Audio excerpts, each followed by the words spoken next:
What's going on, folks? It's your boy, Mr. B here on this Wednesday, Wednesday, November 22nd, 2023. Uh, one day away from the homie Tony D's birthday, about 2 days away from my own birthday. Um, yeah, man, a lot's going on this week. Last weekend was pretty good for combat sports. Um, Yeah, you can say it was good. It was good. I can complain about it really. Um, Before I get into it, I hope last weekend. You had a good weekend last weekend. Hope your week so far has been good. Um, I know the weather's getting chillier. It's getting cold. It's kind of bugging out, but it is what it is. You can't find Mother Nature really. Things are going on around the world. You just gotta focus on you and yours.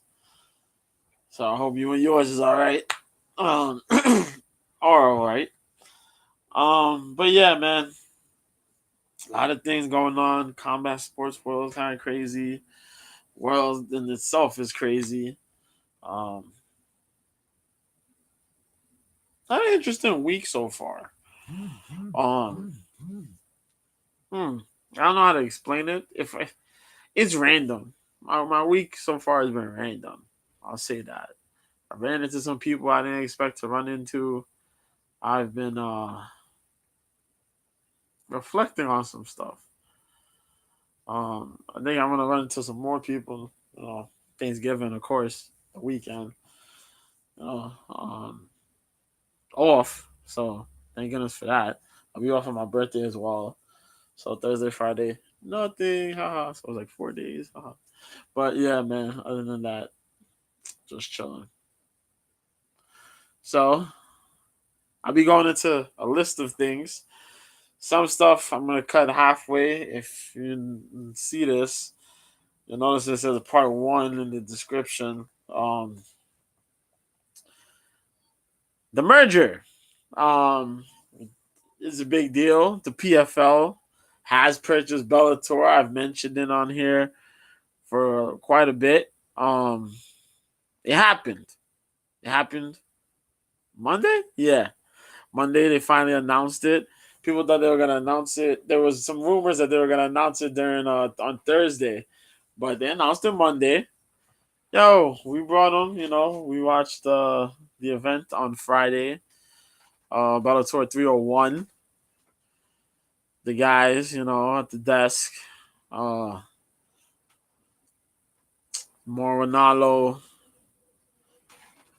Big John McCarthy, Josh Thompson, Amanda Guerra. They all gave their bow pretty much. They don't know what's gonna happen. But, as far as them and Showtime goes, things are gonna change up. They're gonna switch up. Don't know where they're gonna go. But Tano Thompson and McCarthy still have their podcast. Morrow's still gonna do boxing. I think he'll be on for Saturday's boxing event. That'll be the last Showtime pay-per-view boxing event. As far as boxing events go, the final Showtime event, boxing event, regular Showtime television, will be on December. I think December 16th or something like that. So that's gonna be that. Um, so PFL purchased Bellator. It's been a big deal. Announcement, they announced it. There's a lot of intricacies going on, but pretty much I'll give you the handle of what's happened. So they announced PFL. Well, for some time now, the rumor was going on that Bellator was gonna be brought out. Um, they were gonna wonder what was gonna happen. PFL were the buyers, but this was rumors. They had the talks. The talks were there. Then talks kind of split. It was getting really weird for a minute. But I think PFL was like, hey man, we're gonna pick this up. They picked it up. They announced it. So what that means, PFL has Bellator. They have the talents. They're going to split these talents. They're going to split these talents up while they're going to have the regular PFL cards. They're going to have a Bellator. They're going to run Bellator. But they're going to run Bellator internationally. More internationally than here in the States. So, but Bellator talent and PFL talent have the options to either compete with the Bellator or with the PFL. So pretty much, let's say, yo, I'm Patricio Pitbull. I'm the featherweight champion. I could go and fight in the PFL tournament in the featherweight division. Like to become the PFL tournament winner and the champ. Or I could compete here. Then you'll have like PFL, Bellator champ, whatever. I can compete, chase the $1 million, become PFL champion while being Bellator champ. Or I got the option of traveling across the seas, different places. They're gonna have different spots where they're gonna fight, and defend my Bellator championship. But before all that goes, they're gonna have a champion versus champion type battle, where it'll be PFL champions versus Bellator champions, which is kind of crazy now, because you got PFL champions, you got Bellator champions. However, there's some divisions that don't have champions. PFL does not have a bantamweight division. PFL does not have a middleweight division. Bellator's two impressive champions right now are Patchy Mix, who I'm going to get into, and the homeboy Johnny Eblen that I talk about, from time to time. One of my two prospects that I enjoy. Well, my list of prospects, I got a top 7, I think, if I remember correctly. It's been a 10. It's time to drop to 7. 7 to 10. Still Johnny Eblen, Dalton Rasta, Lucas Brennan, Gibson Jr. Who is it? Oh my God. I like Cody Law.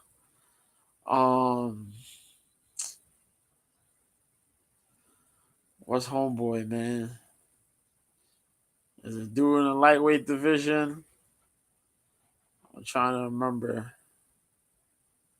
Oh yeah, and Archie. Yeah, Archie Conlon. Archie Colgan? Yeah, Archie Colgan. Yeah. Well, yeah. Smullen. Out of SBG. Richie Smullen. There you go.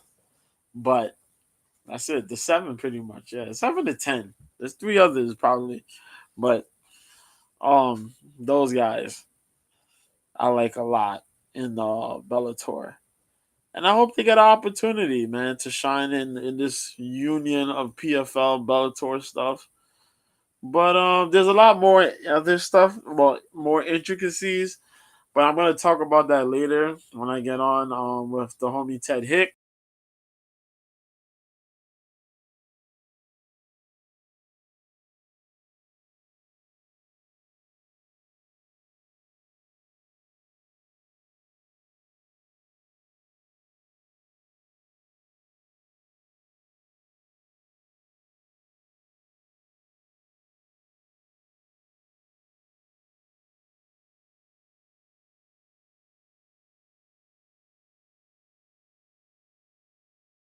About that, the CEO of the PFL has talked about putting pressure on Dana White. There probably is gonna be some pressure on Dana. respectfully, because you just brought those guys. PFL is practically the number 2 in North America because Bellator was there, but a lot of Bellator's viewers kind of dropped out regardless of the talent, and a lot more people paid attention to the PFL. Now you got Francis in there. There's a couple other people already knowing who's in the tournament. They like the storylines that go into the tournament. So it's on ESPN. Now, when the PFL leaves ESPN, which they're planning to, we'll see where they go and what deal they get. But yeah, as I mentioned, Bellator are leaving Showtime. They're off. They're off. They purchased. They're gonna be gone from Showtime as well. Don't know where they're gonna go. Well, they're gonna go with the PFL, and we don't know where the PFL is going. So, but as I mentioned, PFL is gonna plan to have its regular tournaments, international for Bellator, a champions versus champions, and the options to travel to go between to compete on the PFL side or the Bellator side. But they're going to be holding it down. As I mentioned before, I think it's going to be 2 years. They haven't really linked in on exactly what they're looking for.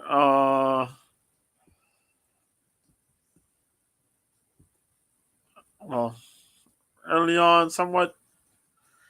Uh, yeah. But so far, this Bellator joint, the Bellator aspect is going to be 8 events during the year. And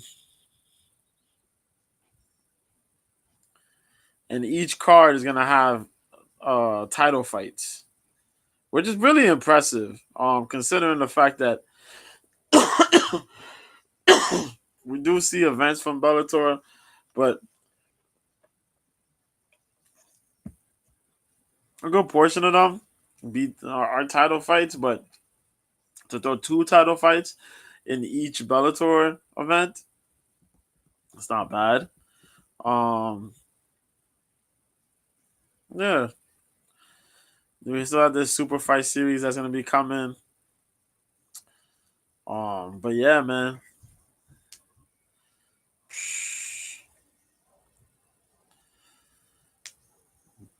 It's gonna be very, very interesting, man. It's gonna be very interesting. 2024 is gonna be something magical. Now that we see that this is gonna happen, yeah, 2024 is gonna be really awesome. As I mentioned, there's more in depth to it, but you'll see that in the part 2. You'll listen to it in the part 2. See and listen. But yeah, what's going on? Oh, what up, Tony D? I didn't even see Tony. I'm sitting here talking and rambling. So I didn't even get to see that, brother. But I appreciate you. I appreciate you, player. Um, but yeah, man. I didn't click over to the chat. I'm such a lame-o. Oh, oh my god. I'll just say yo. But yeah, man. What I want to talk about? No. Oh yeah, last weekend. So last weekend we had 2 events. Well, Friday. Now I get to talk about Bellator. Now there's 2 events last weekend. Well, there was a lot of events. BKFC had a show. What was it? LFA had a show. And I kind of knew Henrique was going to probably get that win there. And Octagon had a show.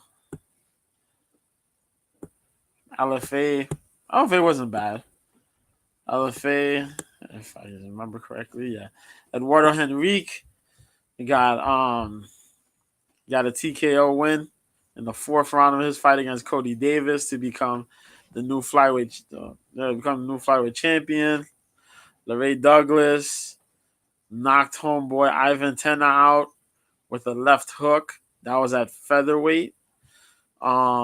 Nikita Kulshin, as I mentioned, Russian man, will beat Juliano Presento. Unanimous decision.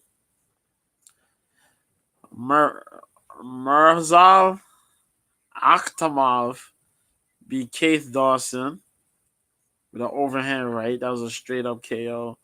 Big mofo, bro. Big mofo at 170. This guy at 170 is huge, bro. Huge. Bruh. Representing he's from UAE. UAE Warriors. He'll probably get a call up from Dubai. Cedric Katambwa out of the Congo. Beat Brett Cooper. TKO.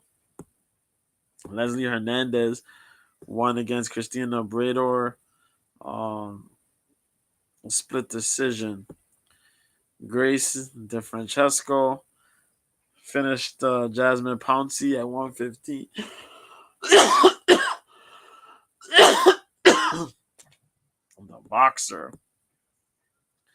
The boxer got the win.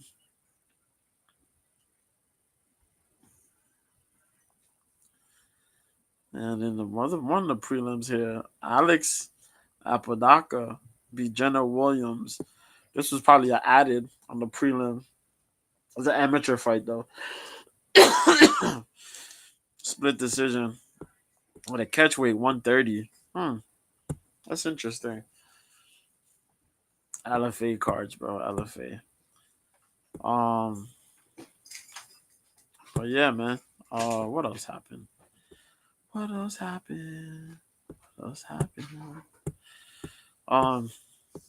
get into this. So the Bellator 301 card was on Wednesday? Yeah, Wednesday. Not Wednesday, Friday. What's wrong, man? It was on Friday. So let me see how much. Yeah, I did horrible on this one. Let me see. I got out of 15 fights, I got 1, 2, 3, 4, 5, 6, 7, 8, 9. 9 out of 15 fights.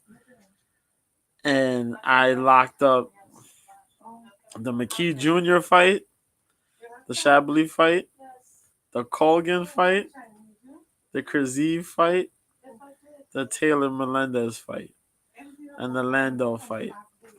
Perfect picks. Actually getting the Taylor Melendez submission around 2 was pretty solid. That's kind of funny to me. But it is what it is. But yo, if you didn't get to watch the Bellator 301 card, I recommend you do. If you get a chance, check the prelims out. Then try to find a way to watch the main card. But yo, Bellator 301 was serious. Eve Lando got a decision win against Isao Kobayashi. Split decision, 145. Tim Wild knocked out Mike Hamill. I got that one so wrong. In round 3.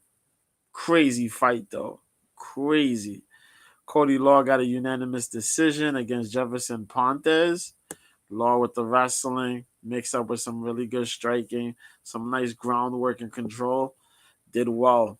Islam Mamedov beat Killer Smolta with a split decision. I'm so upset that this lame-o won.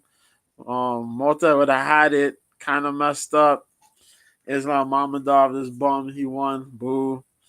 That's the one Russian dude I probably don't like that's fighting right now.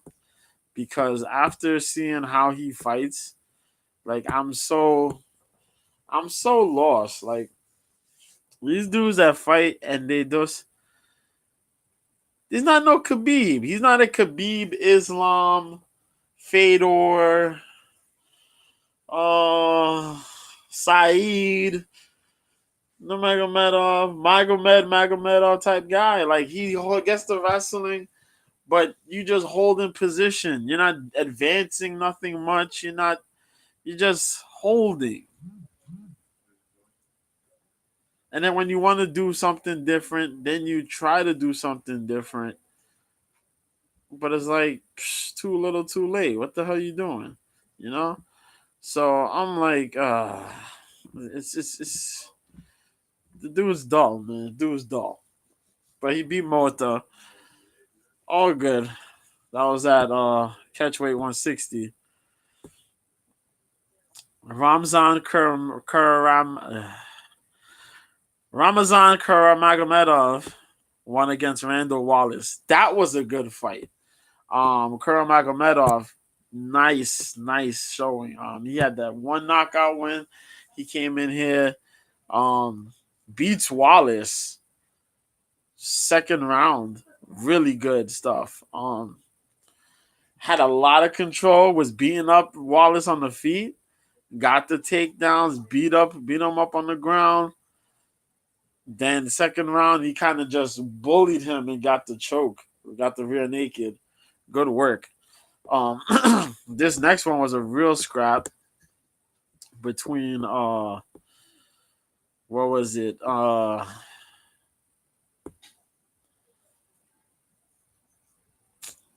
Pit Bulls. It was the Pit Bulls versus the MMA Lab. There you go. Nogueira team. Pitbull Brothers trained versus the MMA Lab trained. And these guys were going at it. Actually, Palencia had dropped Matos at one point in this fight, and he had it. Then it just everything just changed up, and Matos managed to get control. Matos tried to got up on and got the submission rear naked choke in the second round. This bantamweight fight, 135. Carrie Taylor Melendez, as I mentioned, she got that. She got that one. Pretty much flyweight fight. It's like a 3-year hiatus. She shows up. A 3-year layoff. She shows up. She fights this girl Sabri Sengul. And Sengul's a good kickboxer, but still hasn't found. She's all right regionally, you know. She came at a Bellator. She competed. She was in the kickboxing Grand Prix some while back. She did good. When Bellator was doing their kickboxing thing, I don't know why Bellator stopped doing it, but she ended up competing, and Keelhold submitted her, beat her up, then submitted her.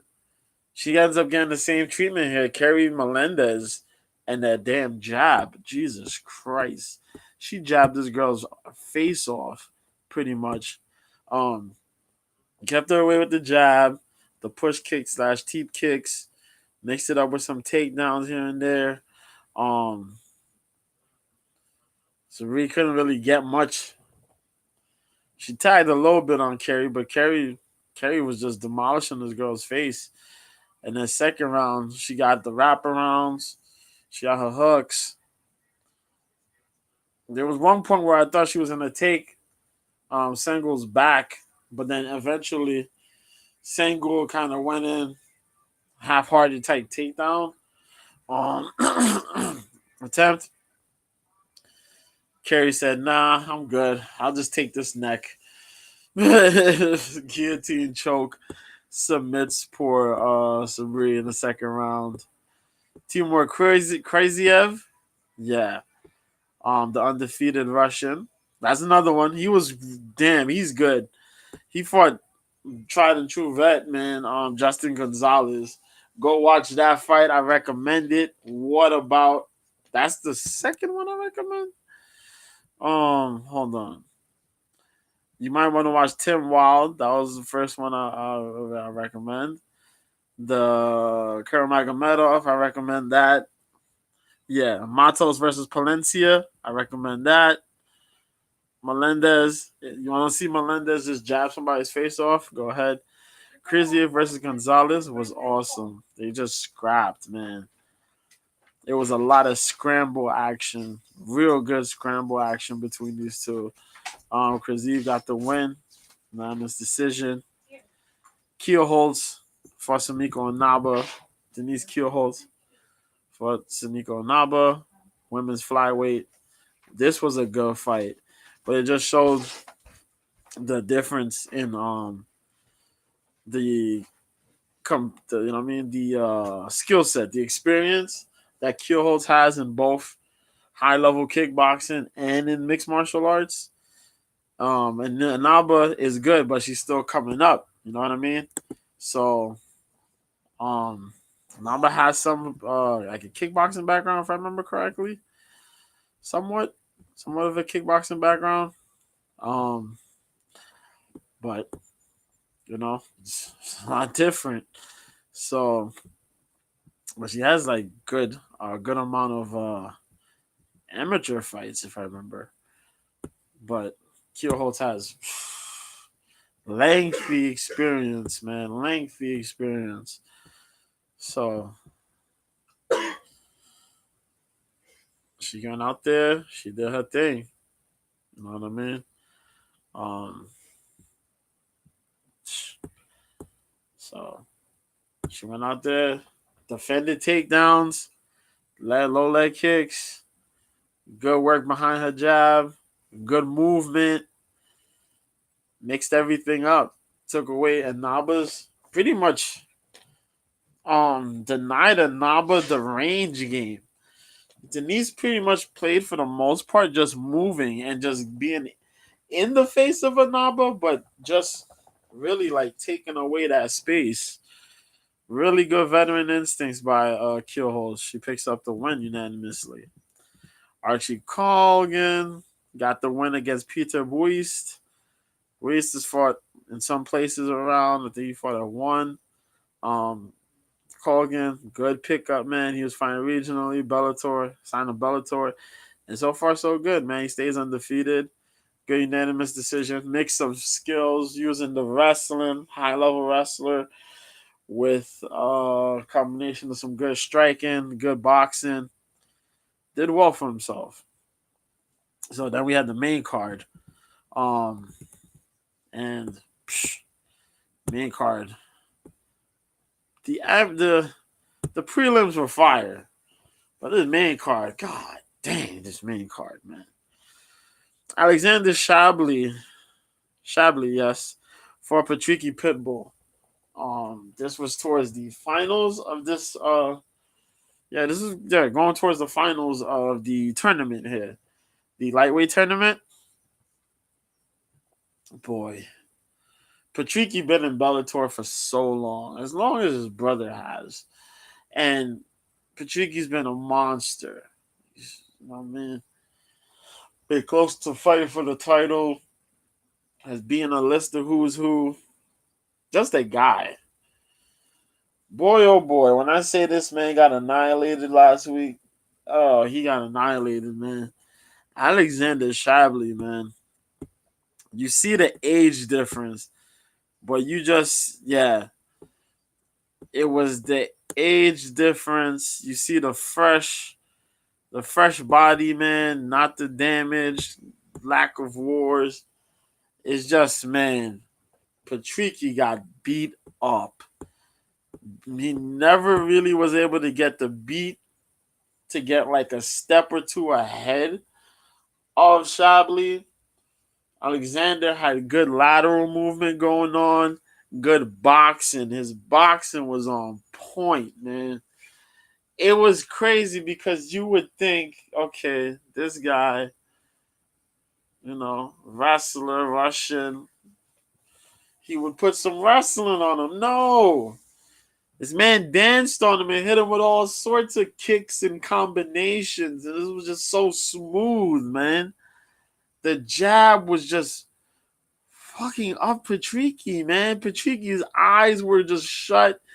His left eye, I think, was just closed. The right eye was damn near there, too. Oh man, he got dropped. It was just crazy, man. It's like, what? What?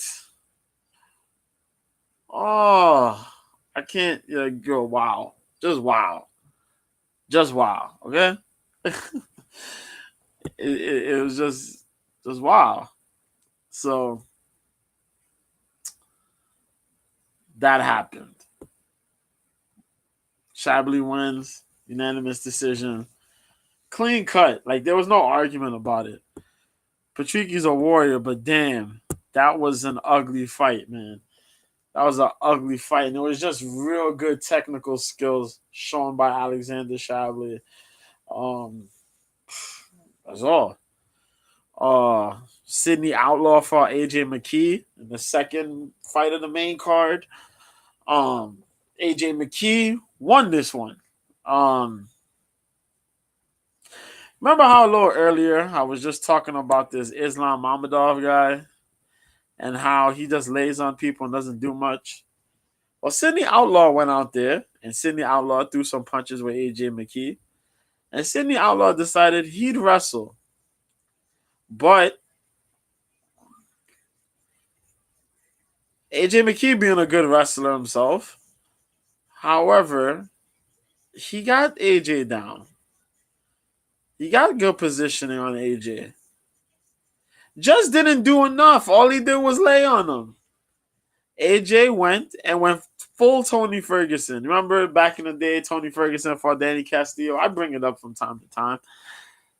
And Tony Ferguson won that fight because of activity off his back.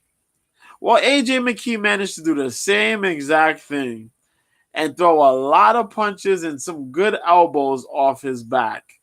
Second round came, AJ McKee managed to get Outlaw down and reverse some good positions. Actually had Sydney in a little bit of trouble. He tried to do some of that in the third round, but Sydney managed to reverse those reversals and get into some position, but didn't strike. Was so worried about the damn positioning that AJ McKee managed to keep the striking going. AJ McKee wins unanimous decision off his back.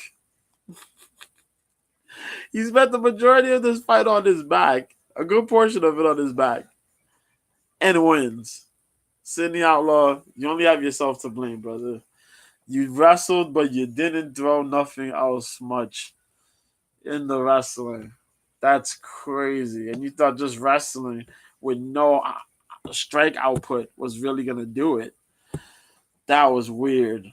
That was weird, but the right guy won, man.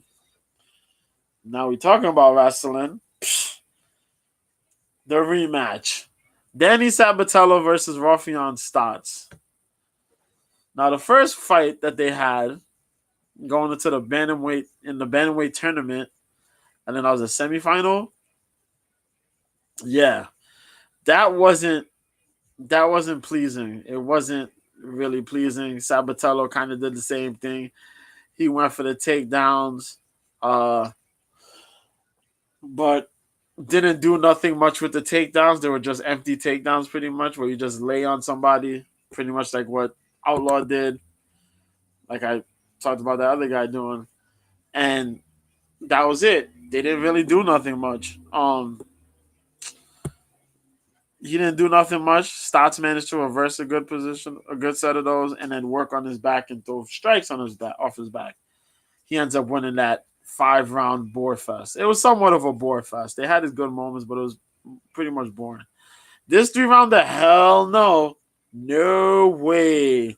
We had scrambles on scrambles, transitions and positions, striking in the mix. It was a fight, man.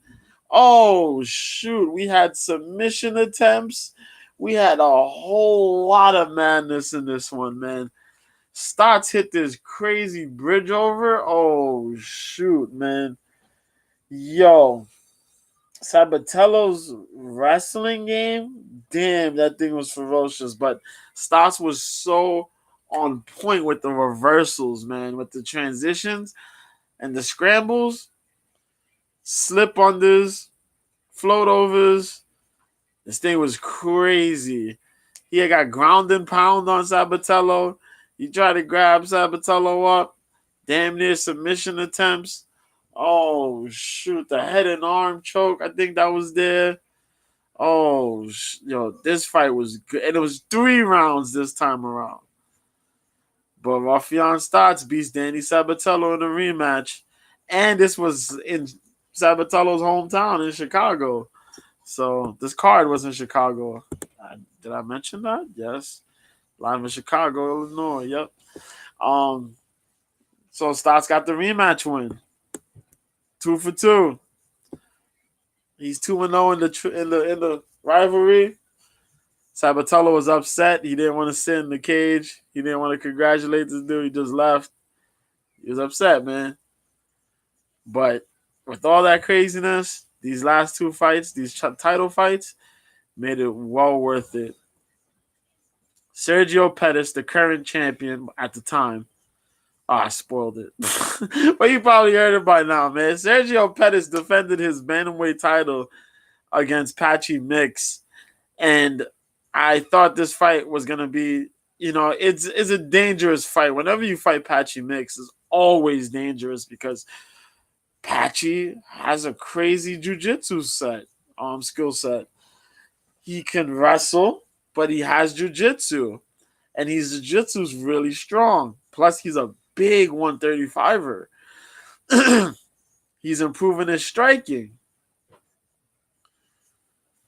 Well, Pettis got to deal with this, Pettis is fast. Pettis got decent power. Decent jiu-jitsu to understand things. Brother, that didn't mean much. First round was a feel-out process. Second round was just straight-up manhandling, man. Yo, Sergio's used the speed, low leg kicks, couple strikes here and there, jab, did his thing, kept Patchy at bay. Patchy grabbed him up a little bit. Second round came, Patchy said, yo, screw this, and just big brothered this man throughout the whole fight, man, through the rest of the round, through the whole second round. You're like, bro, what? Picks him up, throws him, slams him, carries him over, slams him, boom. Works. Sergio couldn't do much. Yeah, Sergio couldn't do much, but plus he got taken out. I think the first round he got taken on too.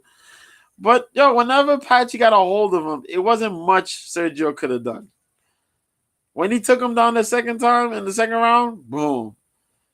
Swarm, just the body, just slow, methodical positioning. And Sergio just couldn't go nowhere, man. Sergio was a small fish in a giant pond.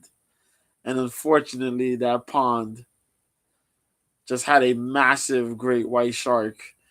And this motherfucker here, Patchy managed to grab the back up, get the rear naked choke, wins, becomes your new Bellator bantamweight champion.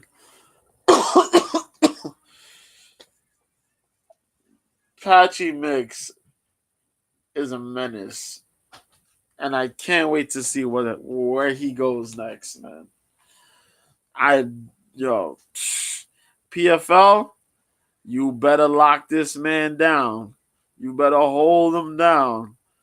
Because I'd be damned you left this man talk about, I'm going to UFC. Hell nah, man. Sergio, I don't know what you're going to do, man, but if I'm Sergio, try to work some more muscle on that frame, man. Try to work some muscle on that frame. And the main event, Yaroslav Amosov, the undefeated fighter for Jason Jackson out of Kill Cliff Fight Club, right? Kill Cliff, former Black Zillions. Black Zillions, 365 Hard Knocks. Sanford. There was another name in the mix that they changed it to. But yeah. Day one Black Zillions guy, Jason Jackson was. Jason Jackson got some criticism on Tough. A little bit, not much. Dominic Cruz and all that. Yo, he really came a long way. He was fighting regionally. He got signed to Bellator. He showed his improved skills. He worked his way. He beat some names. Then he got an opportunity. Brother. If somebody would have told me Jason Jackson would show up in a Bellator main event,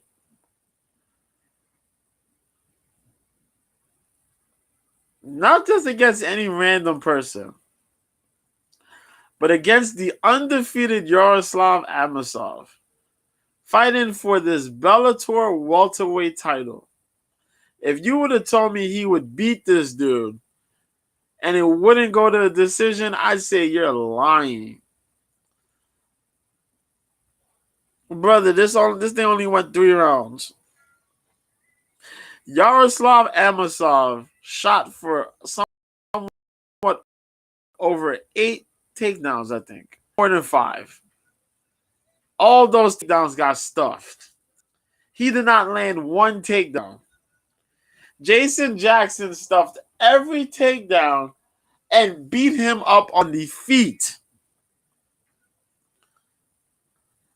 till that 3rd round came. Then he said, I'm going to put you down and out. Drops this man. Then drops this man again with some uppercuts, bro.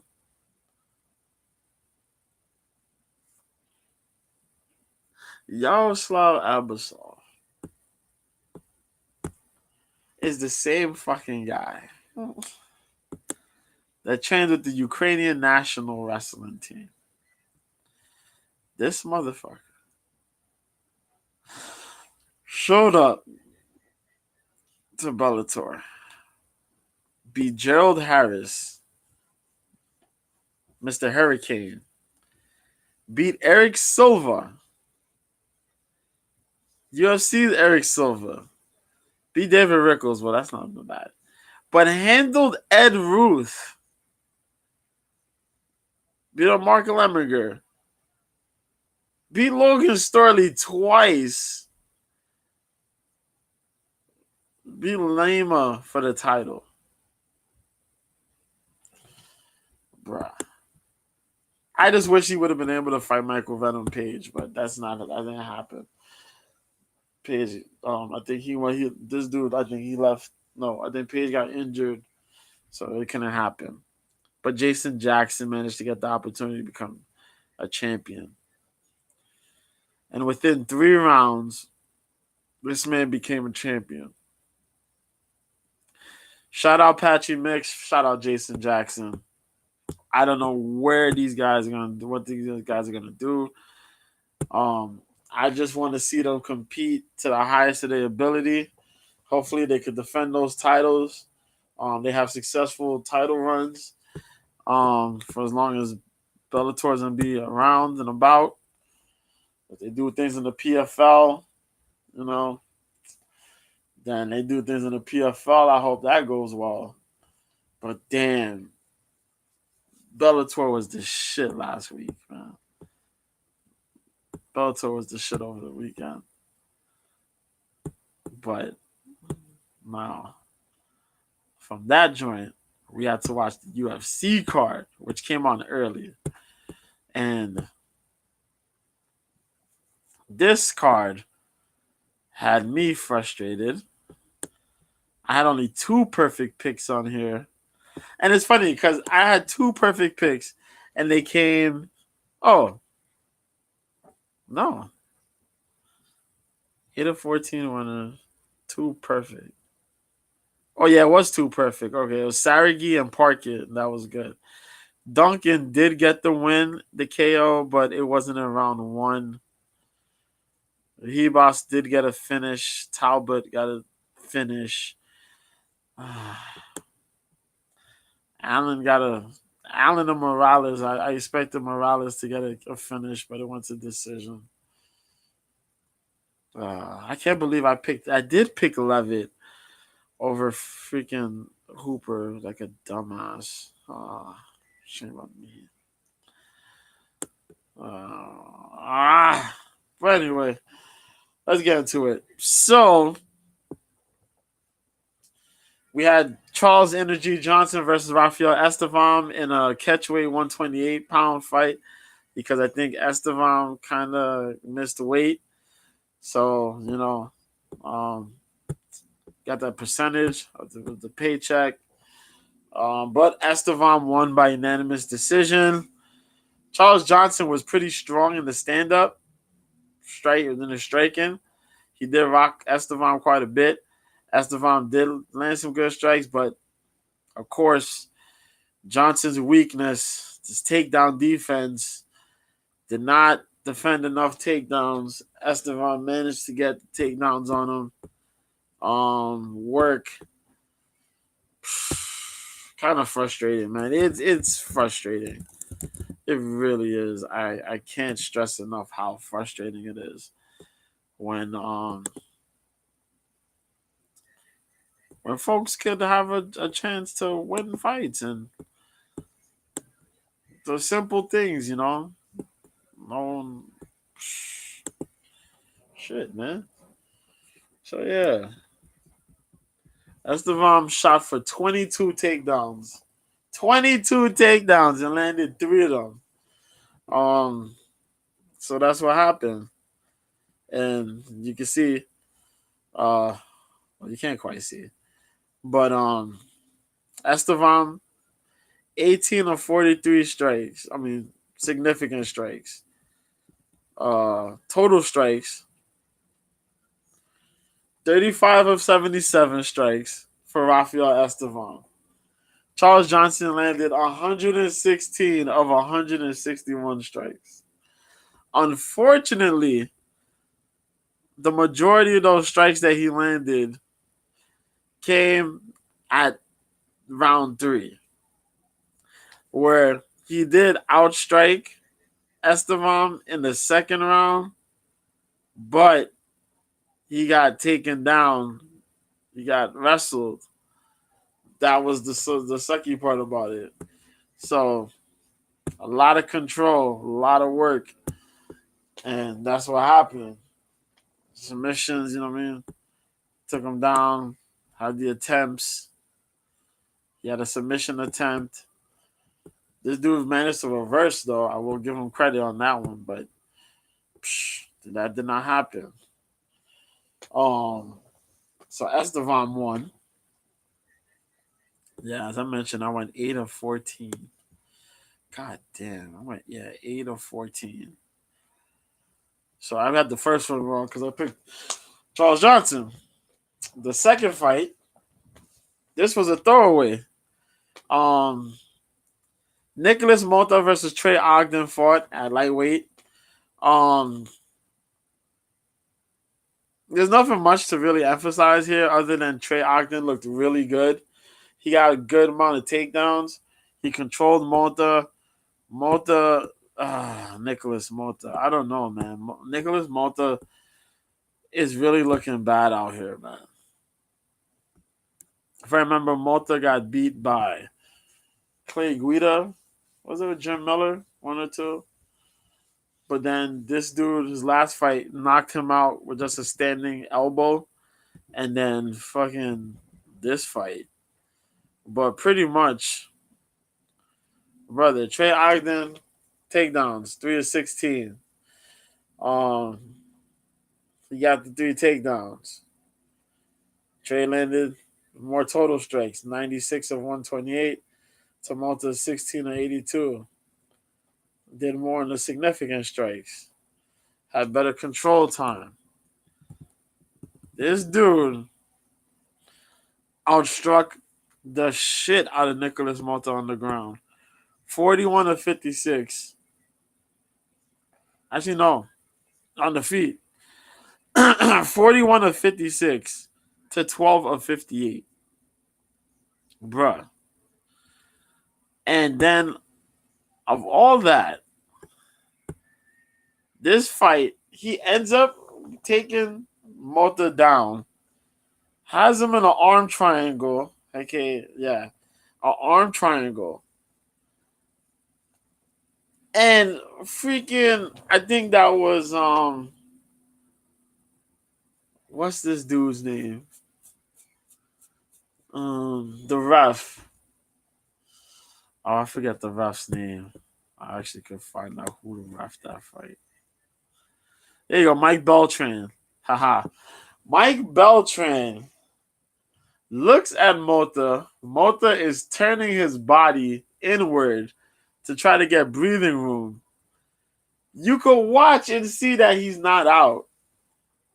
But for some reason, Mike Beltran doesn't check the arm, doesn't check to see if he's okay. Just says, yo, he was out. That's it. Stops the fight. Mota gets up like, yo, what the fuck? And legit fucked up the fight. And because of the early stoppage, it's a no contest. Trey Ogden puts in a performance and doesn't even get a win bonus, bro. That is crazy. I hope they hooked him up, though, because he deserves it. Trey's a really good fighter, man. He's not ranked, but he's a hell of a good fighter. Not only is he a fighter, he's also a trainer. He's like a coach. So to his gym, so he helps train other fighters. And what he's learning in both aspects, he actually puts into the fights, and he actually looks good in these fights. So far, yeah. They call him Samurai Ghost. I don't know why. But yo, he actually looks good. Like Zellhuber, he fought Zellhuber. Zellhuber won unanimous decision, but he didn't really look bad in that fight. Oh, actually, no. He beat Zellhuber. He looked real good in that fight. It was the Ignacio Bahamondes fight. That was a crazy fight, but he didn't look bad in that fight. He looked good. He lost to Jordan Levitt, but that was a split decision where either guy could have won. That's just crazy. So I was like, yo, Trey doesn't look bad in these fights. In his UFC fights so far, he doesn't quite look bad. Like, he looks good in the fights. So I want to see what he does next time out. Island Perez beat Lucy Pudilova in the next fight. Nothing much to highlight there. Pudilova got taken down quite a bit. There was a lot of control taken out. Perez had 2 of 8 takedowns landed. Lucy Pudilova managed to get on her. Well, somewhat. But she had about half that time of control against the cage, against the fence, whatnot. Island Perez, though, landed. This was the craziest shit. She had total strikes. Lucy Pudilova landed 41 of 67 total strikes. I'm going to put this shit up here real quick because I need y'all to see this shit because this shit is crazy. Some of this shit is crazy, so I like to show it when I can. This way y'all don't look and be like, yo, he's bullshitting. I want you to look. Because you can see it. Chris Tognoni. See, 27-29, 28-29, 28-29. Look at this shit.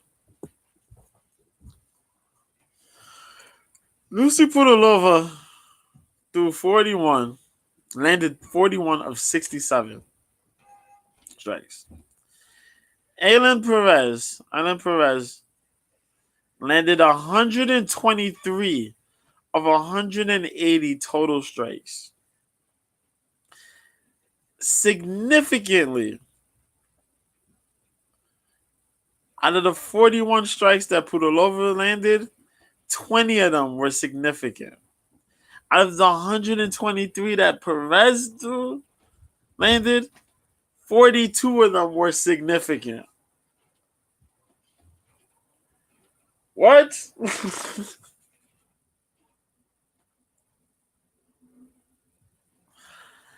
Dog, that's nuts.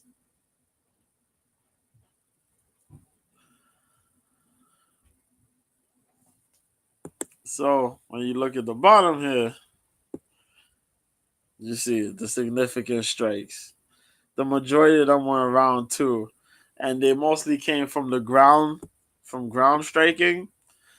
Because I don't know if you guys managed to see it. Alan Perez hit some ground and pound. It was like she was dry humping Pudalova's face while throwing half-hearted elbows and hammer fists.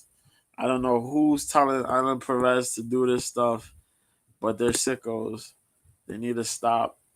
But Perez won. She twerked after. Her son was in the crowd. I didn't even know she had a child, but she has a son. And the son was celebrating while mom twerked holding the Argentinian flag. Then proceeded to do a handstand. Yeah, she managed to, I'll say the phrase. Drop it on a handstand. Literally. She threw her legs up on the cage, had the handstand going, and was dropping it like it was hot with who seemed to be her coach. I don't know. That dude is a sicko. He needs help. Jeka Saragi fought Lucas Alexander. Saragi out of Indonesia. Alexander out of Brazil. Alexander, if I remember, had missed weight. So this was a catch weight at 148. Or contracted weight. A lot of people are talking trash about Jeka. I said it here last week. I said they sleeping on Jeka, man. Alexander, I didn't know. Alexander getting a little too much hype. Jeka may come in. Jeka knocked this dude. Alexander was doing some things.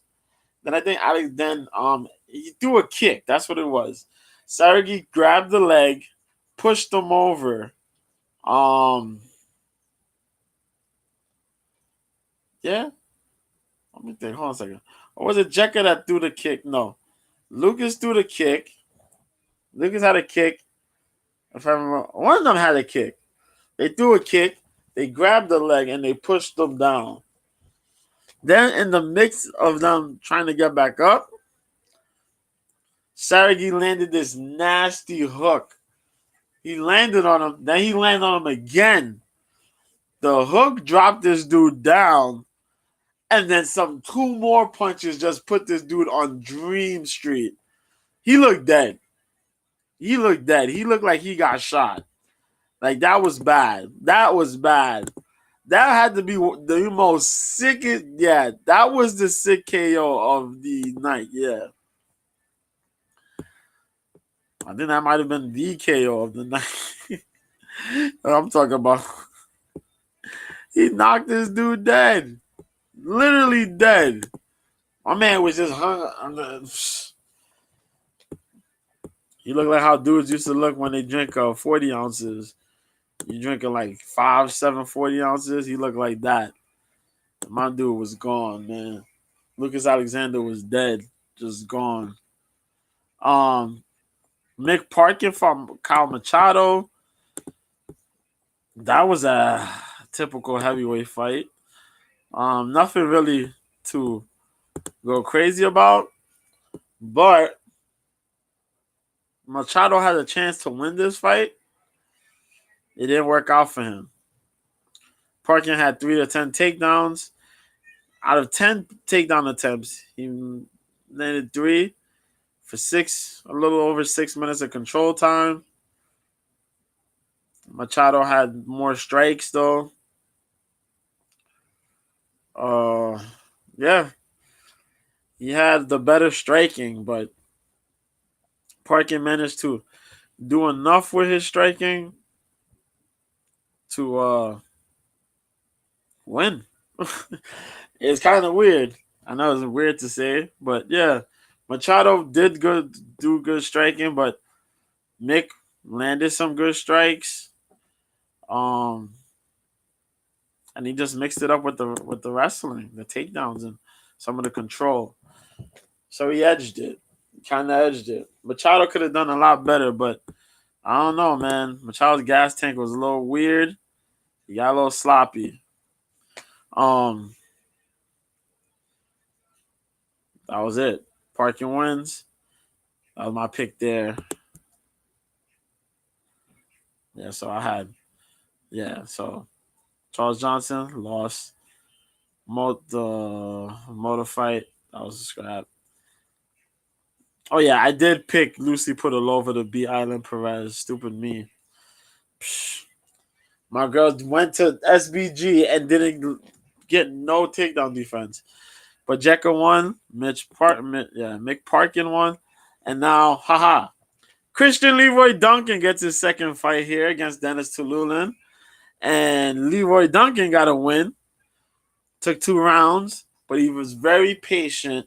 He used a lot of clinch. He used some good clinch strikes. He put some elbows in the mix there. I like that. Short shots and elbows with the good kicks in the mix. Had Tululin. Tululin was fighting though, because Tululin was fighting like, you know what I mean? Don't cut me, please. I'm gonna go out there, fight for my job pretty much. So he was very dangerous. And he did land some good strikes on Duncan, but Duncan managed to shake those off, get his movement going, and continue the striking battle with Tululin. Um, Eventually, he did manage to get close enough. I think Tululin hit him with something, and this dude just got frustrated. And he looked at him, he was like, yo, what?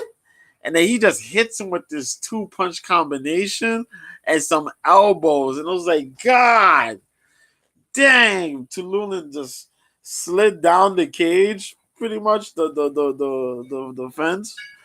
I was like, yo, I'm done. I'm done. And Leroy just kept hitting him. Ref came in. They're like, that's it. We're done here. Um, that was a good fight for Leroy Duncan. Tululin had 1 foot out the door anyway. He was on a losing streak somewhat. Um, but we'll look into this one right now, real quick. I just want to show you guys real fast. So, as you can see, Leroy Duncan, 90 of 123 total strikes. Dennis Tululin, 37 of 81. Significant strikes, 65 of 87 significant strikes. That was over 70%. To Dennis Tululin's 30 of 71. So Christian Duncan damn near landed as much significant strikes as Dennis Tululin threw. He was off by 6. That's crazy. um, but yo, Leroy Duncan, you see the clinch strike, 16 of 17. That was a lot of those elbows. Some knees. He did throw some knees, but he had a lot of elbows going out there. Very dangerous. And as you can see there, um, 13 of 7 in the first round, 52 to 23 in the second, and that was what wrapped it up. So Christian Leroy Duncan did exactly what he needed to do. What up, Ted? What's happening? So you see that.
That was Chinese food that was in the fridge. It was in the fridge. I took it out to throw it away.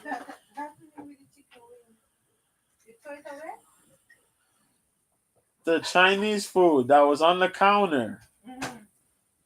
Is that the Chinese food y'all talking about? It was in the fridge. That's what I'm talking about.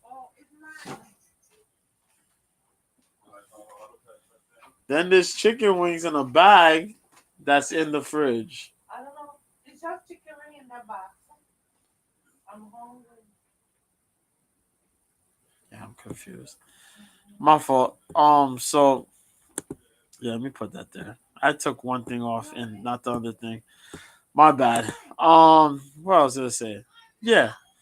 So you see what happened here? So you see Jose Johnson, the total strikes there. Crazy. My man really was throwing some strikes out here. 141 of 198. If I do quick maths, I hit quick maths. With quick maths there. 198, 99, 99, 99, 49. Over 70% of the strikes he landed. 47 of 103. That's a low level for Allen Helliger. Significant strikes, 26 of 71. That lands him at close to 40. But Jose Johnson, damn near 60% of his significant strikes landed. And he threw a bevy of strikes, man. A lot of rangy strikes, a lot of good jabs. Couple leg kicks, little mix of some head kicks. Good ground striking. But a lot of his stuff came off of the reversals. This man didn't really try to use a lot of takedowns. And Helliger attempted more takedowns, landed more takedowns. But at the end of it all, Johnson won, man. Garlic chicken wings or sesame chicken? Yo, I made chicken fried rice last night. Well, yeah, yesterday. When I came in earlier, oh my God, it was fire, bro. It was fire. But it was because we had a rotisserie chicken. I just made the fried rice, the quick egg fried rice, which it was actually really good. And then just added the chicken there. So that's what I had. Nah, the order there was just chicken wings. So people eat the food and leave the chicken wings. I don't understand that. How do you leave chicken wings? Nah, but I got something similar to it. It's almost like a wok at the rate it is now because it's like seasoned. So like I can literally use that joint just like that. So I want to get a wok. I've been wanting to get a wok, but I know if I got a wok, I'm about to get crazy. There's gonna be all types of stir fry up in here. I'm gonna be fried rice, stir fry, and all types of crispy shrimp and oh man, yo, just thinking about it, I'm going crazy. I'm bug out. They talk about orange chicken and General Tso's chicken and making some crunchy ribs, some type of oh man, I can't. Might as well get me into the damn sinkhole, man. But yeah, man. Johnson ended up with this third round submission of Anheliger after locking up the position, getting a final reversal, and then getting the back to submit this dude. Johnson did well. I'll just say that. Johnson did well. Then who else we had? We had Jonathan Pierce versus Joe Anderson Brito. And I like Jonathan Pierce. I mentioned this last week. I like Jonathan Pierce. But I couldn't see Jonathan Pierce beating Joe Anderson Brito. And I mentioned that. I said Brito's too powerful, too like insane, like reckless. He's like a bulldozer. But what's crazy is that Jonathan Pierce had control on him on the wrestling. He talked some crap in the second round. Brito managed to get back up. Pierce put himself in a stupid position. Actually, not really stupid, just simple. Oh, I'm about to get another takedown. Brito put up a ninja choke. Just locked up a ninja choke from out of nowhere. Submits this dude. Jonathan Pierce taps out. Come on, man. That's the reads. That's the reads. Where's Mike at, man? See, hit him with the reads. That was my read. Like I had. See, that was a solid guarantee pick. Saragi was an underdog pick that I knew I could get. Brito was a guarantee. Duncan, of course, was a guarantee. Parkin trains with Tom Aspinall. So I said, yo, he'll get that one. It'll be rough, but he'll get that one. But the next one, I was kind of disappointed.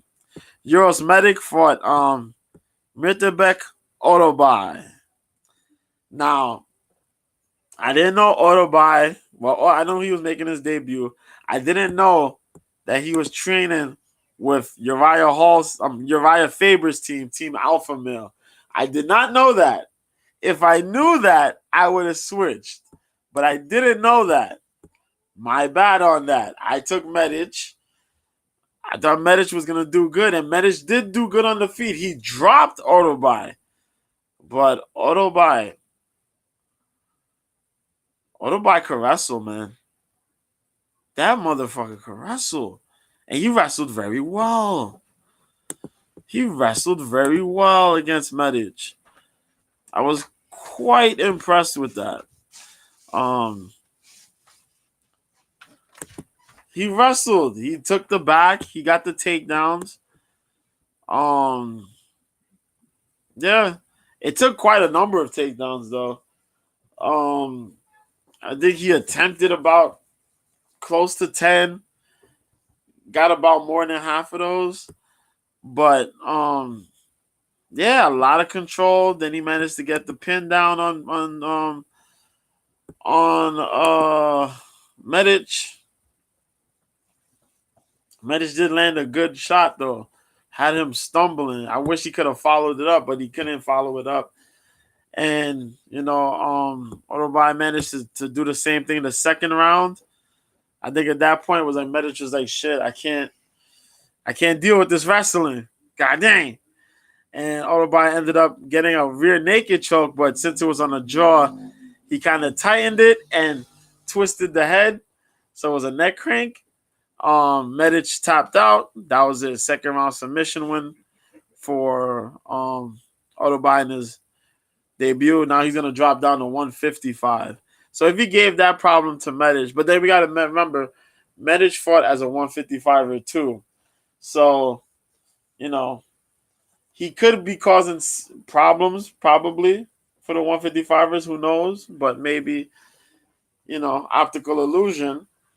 He fought another 155 guy fighting at 170. So we'll see. I'm glad I went with Amanda Hebos in this next one because Hebos and Luana Pinheiro, these two ladies, oh my God. Yo, this was a slugfest. And we need more lady fighters. We need more women's fights. If Bathurst was here, Bathurst would say, it's not good. We need. I was watching the ladies fight on the power step, and I'd say, Bathurst, you're a trip. But you need to see these ladies fight in these MMA fights. Because that's what's up. And Luana Pinheiro fought Amanda Hebos. Now, I got the stats here to show you how crazy of a fight this was. Please observe. This fight ended in the third round. It was a late third round TKO. Look at those total strikes. Luana Pinheiro, total strikes, 56 of 120. Out of those strikes, 116 of those were significant that she attempted to throw. 55 landed. Out of the 56 total, 55 of them were significant. She was off by 1. Amanda Ribas threw 234 strikes and only landed 96 of them. Out of those 96, 87 of those were significant that were landed. Out of the attempted 224. Look at the control time. Less than 1:30. If you combine the control times, that's less than 2 minutes. That doesn't happen. That doesn't even happen in freaking, oh my God, you don't understand. That's a rarity for women's MMA, bro. Less than 2 minutes of control time by both fighters? Bro, that's a rarity. A rarity. With takedowns attempted, Pinheiro had 6 takedown attempts and only made 1. Amanda Ribas, who's the jiu-jitsu chick, who's the black belt jiu-jitsu person, only attempted 1 takedown. Bro, this is crazy. The jiu-jitsu chick only attempted 1 takedown. And she won by TKO. Brother, look at this. Look at this, brother. 25 of 54 to 18 of 69 in the first round. By the time this round finished, Amanda Ribas' whole, I think, left eye was swollen. Her joint was swollen. Second round came, Pinheiro's throwing. Because Pinheiro throws with power. She got good power. She got a crazy frame. Like, she's fine. They both fine. Let's be honest. They both fine. Let's get that out of the way. But Pinheiro got a lot more power than Ribas. So we had 18 of 35 to 40 of 98. Ribas got on that gas pedal. She started jetting. The second round, like 2 minutes of that round was probably Luana. After that, it was all Ribas. Third round came, Pinheiro couldn't keep up no more. And you see, that's it. 12 of 27 to that 29 of 57 to Ribas. Ribas took her out. Final attacks of that joint, she hit her with the spin kick to the head. Followed it up with some more strikes. Pinheiro fell. Ribas got on her. Beat her up. Ref stopped the fight. That shit was dope. That was dope. It was, yo. That lady's fight was fire, man. And Ribas had to really come from the pits to win that one. But really good fight. And I want to see her stay at 115 instead of 125. Because I feel that she's, even though she may look all right there, she may feel like she's all right. I feel like she's a little undersized for 125. I feel 115 is right where she needs to be because she has the cardio for it. She has the strength for it. She has a really good output. And she's really tenacious, man. So I just want her to have that and climb up that like the strawweight rankings, man. Be good stuff. So the next fight that was on here was Nick Aguirre versus Peyton Talbot. Talbot was making his debut here. He got signed earlier this year from the Contender Series. This fight was pretty good. Nick was moving down in weight because he was a featherweight. He moved down in weight. And he did give Talbot some fuss in the first round. He was putting a lot of wrestling on him. Good waist lock takedowns, double leg. He did a lot of that. Payne, however, is another guy, but Payne, I did know trains with Team Alpha Male. So the wrestling kicked in. Second round comes. All of a sudden, he's defending a couple of these takedowns a little better. There was a nice little flip over that he did. I liked it. He grabbed Aguirre's shot for a takedown. He flipped over Aguirre. I liked it. That was pretty cool. But he started muscling up and landed some good shots. Put on some good pressure. When third round came, he said, yo, I broke you. He made his hand gesture like he broke him, like he breaking something. That's what had me. And this dude, Nick, was just like so gassed. Nick didn't know what to do. He had nothing else in him. Nothing else. And my man Talbot came through and just fired on him. Took his time. Took his time. Got him. He managed to fall. He said, all right, cool. I'm just going to take this back real quick. Rear naked choke. That's it. We're done here. So awesome work by him, man. Awesome work by him. I like to see that when guys come out there and they're like, yo, we're going to fight. We're going to fight for real. And he went out there and did his thing. Good job for Payne Talbot. The other fight here, I had picked Talbot there, so I was glad with that one. But I was upset because during the broadcast when we was watching this, I did say I picked Levitt for this one, I think, and I was so upset with myself because I really was like, Chase Hooper is good, but Levitt should be able to get this one. But once again, I'm like, yeah, I probably kind of goofed this one up. Hooper has a frame. Hooper's a young guy. And Hooper could really do some good jiu-jitsu. Levitt just fucked up, though. Levitt really fucked up. In just kind of underestimating the actual size of this dude.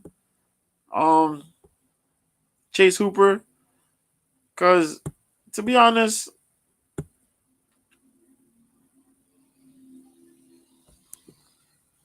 let's look at it. This dude, Jordan Levitt, is 5'9". Chase Hooper is 6'1". Jordan Levitt has a 71-inch reach to Chase Hooper's 74-inch reach. That means something in striking, but it means something as well in grappling. And as Levitt is he's a strong guy, Chase Hooper is a strong kid that's becoming a man. You know what I mean? Hooper's like 20-something years old to Jordan Levitt's what? How old is Jordan Levitt? Jordan Levitt got to be like in his, like what? Early 30s. 28. 28. So Hooper's like what? 23, 24, 24. Yeah. You get into your physical peak shape. You know what I mean? Your physical, somewhat physical prime. You're hitting that, you know what I mean? Come on, man. I could have done better than that. And Hooper's a nasty jiu-jitsu practitioner. I could have had a better pick than that. But I just said, Levitt probably go through this, you know, but it didn't work that way. Hooper got the submission in the first round. Was very dangerous, super dangerous submission too. How nasty that rear naked choke was looking. But props to Hooper. Michael Morales fought Jake Matthews. I picked this one. I thought Morales was gonna win by KO or TKO, but he won by decision. This was pretty good. If you like, just straight up striking, two dudes just duking it out, trying to break each other's wills, you'd enjoy this one. Let me throw some stats on you real quick. Throw some stats on you. I like to throw the stats out there. So we can check this out. You see, Herb Dean was the ref. We see that 27-30, 28-29, 28-29. Morales won. So we see 84 of 208, 57 of 149. Those were the total strikes, and all of those were significant strikes. Those are fights that you love. You see that? So there was no air strikes, no bull crap. It was all strikes that connected. 84 of 208. So the extra strikes, you know what I mean? The total strikes was 84 of 208. This is what I mean. The total strikes and the significant strikes. So the total strikes that they were actually trying to throw at each other actually meant something. Every strike meant something. Every strike that landed meant something. If the significant strikes and the total strikes are the same number. Boom. These dudes were going at it. But Morales is a big kid. That's a big kid. Michael Morales is a big kid. This dude is 24 years old. This motherfucker looks like a middleweight that has to cut weight to be a middleweight. Like, yo, Morales looked bigger than Jake Matthews, and Jake Matthews is a dude that was a lightweight who decided to move up to welterweight. And you see that Morales took over the first two rounds, and he let Jake edge the third round a little bit. Jake edged the third round, but Morales already put the beats on him. Craziness, right? So I was like, yo, Morales is going to be a threat. A real threat. And then we had the main event. Brendan Allen, Paul Craig. I picked Morales in the last one. We picked Brendan Allen. If there's a I put this in my head, and me and Mike Copenhaver of Cope's Corner, hoping we get that back, man. We need to get that back in. I miss it, man. We go with Brendan Allen all the time. Brendan Allen is our pick for the majority of the times. There's few times we go against him, but for the most part, we pick him. And in our last couple fights, I think the only time we didn't pick him was when he fought Chris Curtis. Other than that, we picked Brendan Allen. And Allen has done very well for us. He did well again. Paul Craig was a light heavyweight that moved down to middleweight. He beat Andre Muniz, did real good. Beat him in a shorter time than it took Brendan Allen. Brendan Allen beat Andre Muniz in a main event. It only took the 3 rounds. I think they moved it to 3 rounds, but he still finished him anyway because it was a late replacement thing. Allen came in here, and Allen looked good everywhere.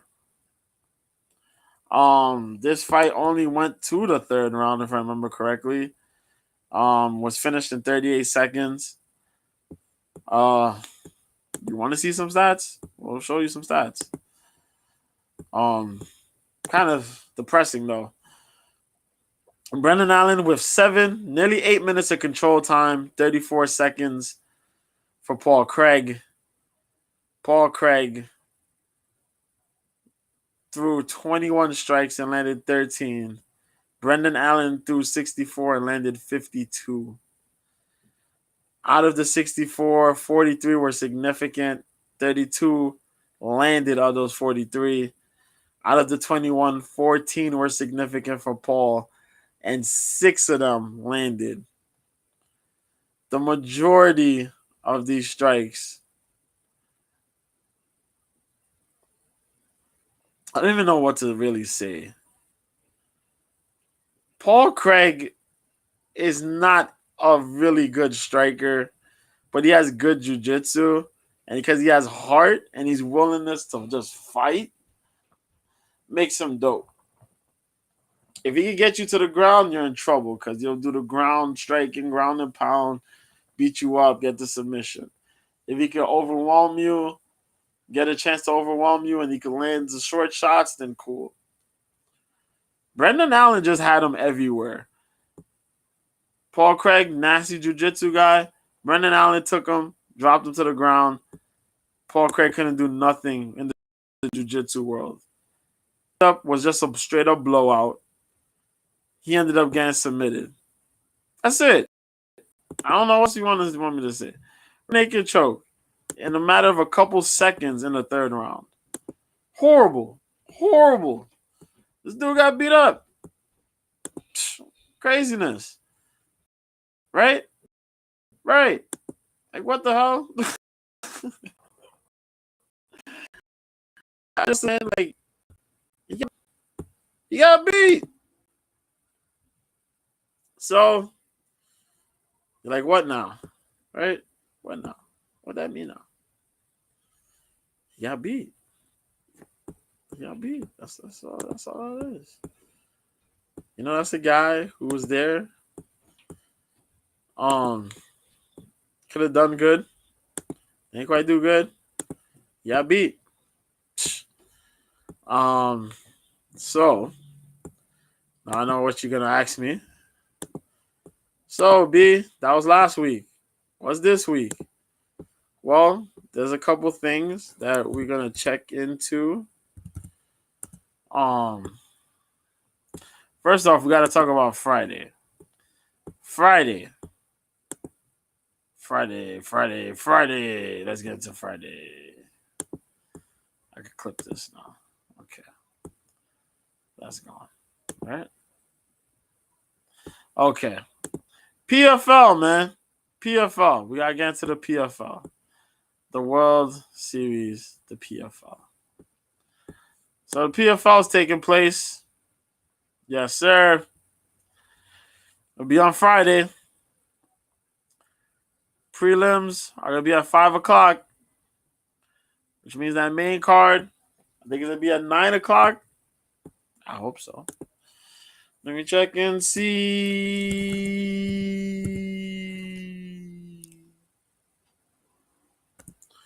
Let's see. Let me check it real quick. I'll check it for you guys real fast. Hold on.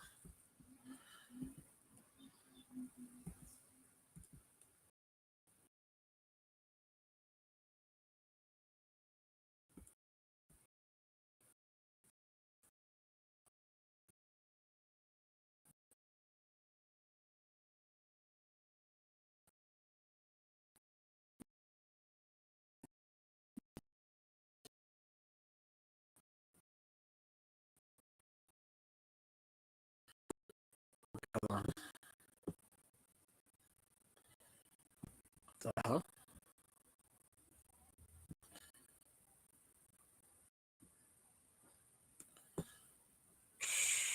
What the hell's going on here? Oh my god.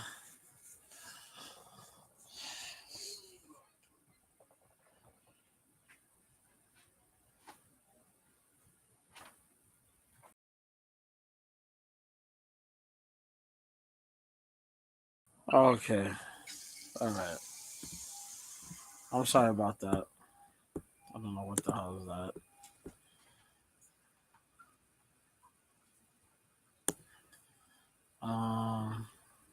No.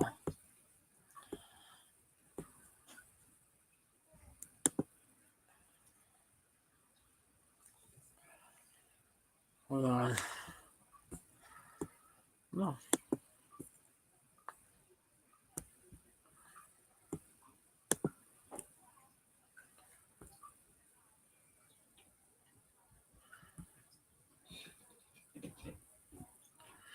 There you go. Okay.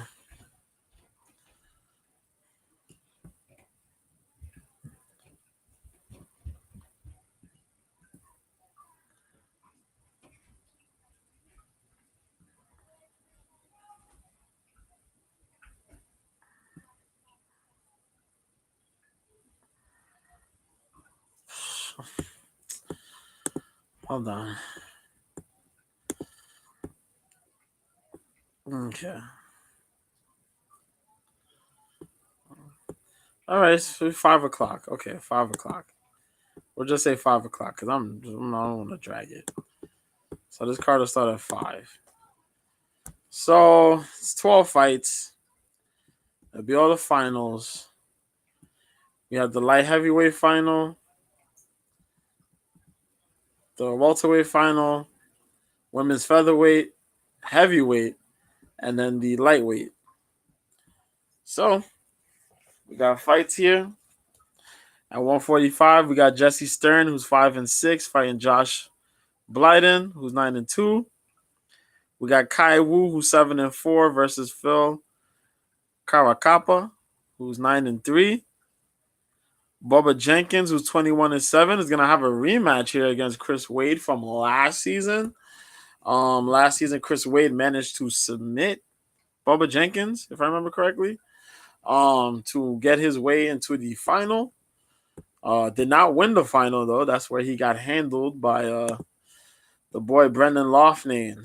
Unfortunately, Brendan Loughnane is not here this year because he got knocked the fuck out. But yeah, so yes, he lost to Chris Wade. Oh no, it was a decision, my fault. Then he beat Chris Wade this year. Yeah. So this is gonna be a trilogy bout. This is gonna be a trilogy the third time. The grudge match. There you go. Bubba Jenkins, a really good wrestler. Um, really good wrestler from, if I remember correctly. Trying to remember.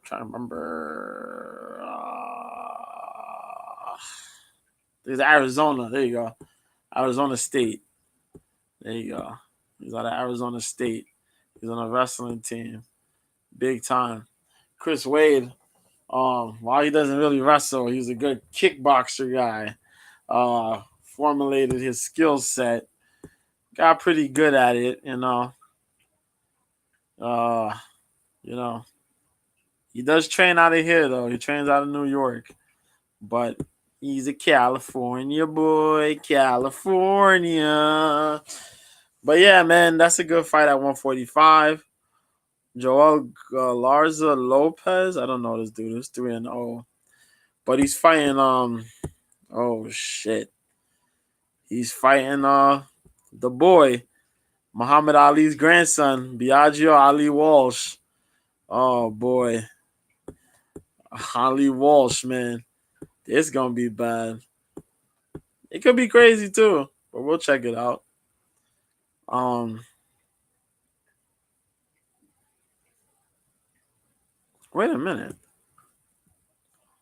Oh yeah, there's the dude's featherweight. Why is the dude's featherweight joint in the prelims though?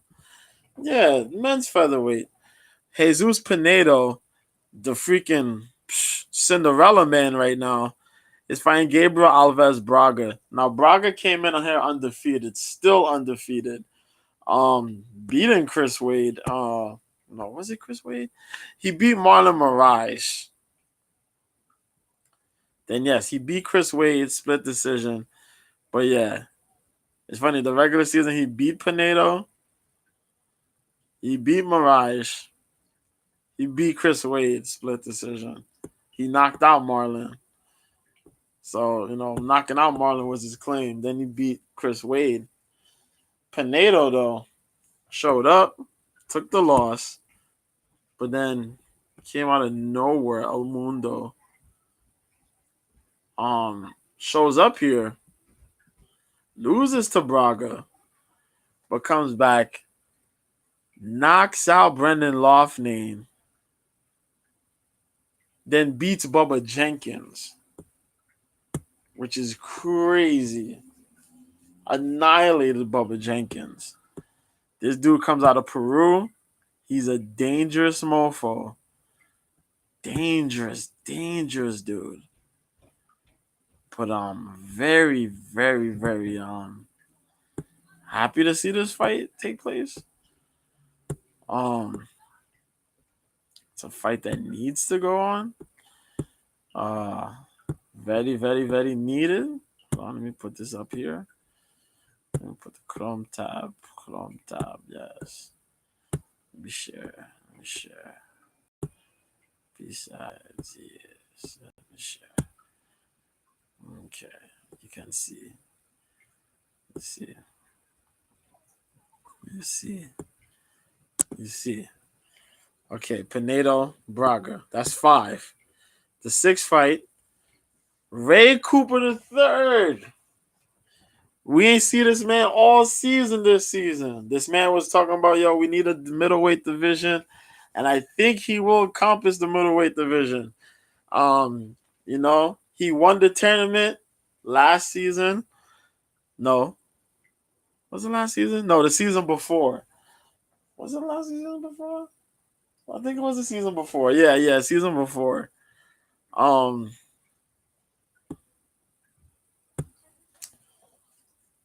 said, yo, I made this money. I'm chilling. Yo, let's get it. You know what I mean? Let's get it. Let's go make this bread, man. Let's make this bread. I made this bread. I'm eating. He was eating well. He was fishing, eating well. He swole up. He said he can't cut to 170. He wants 185. So he's getting a 185 fight. Who is he fighting, though? He's fighting Derek Brunson. The one, Derek Brunson.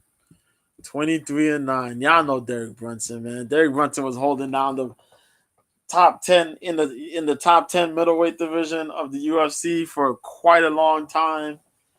He was pretty good in Strikeforce for a while.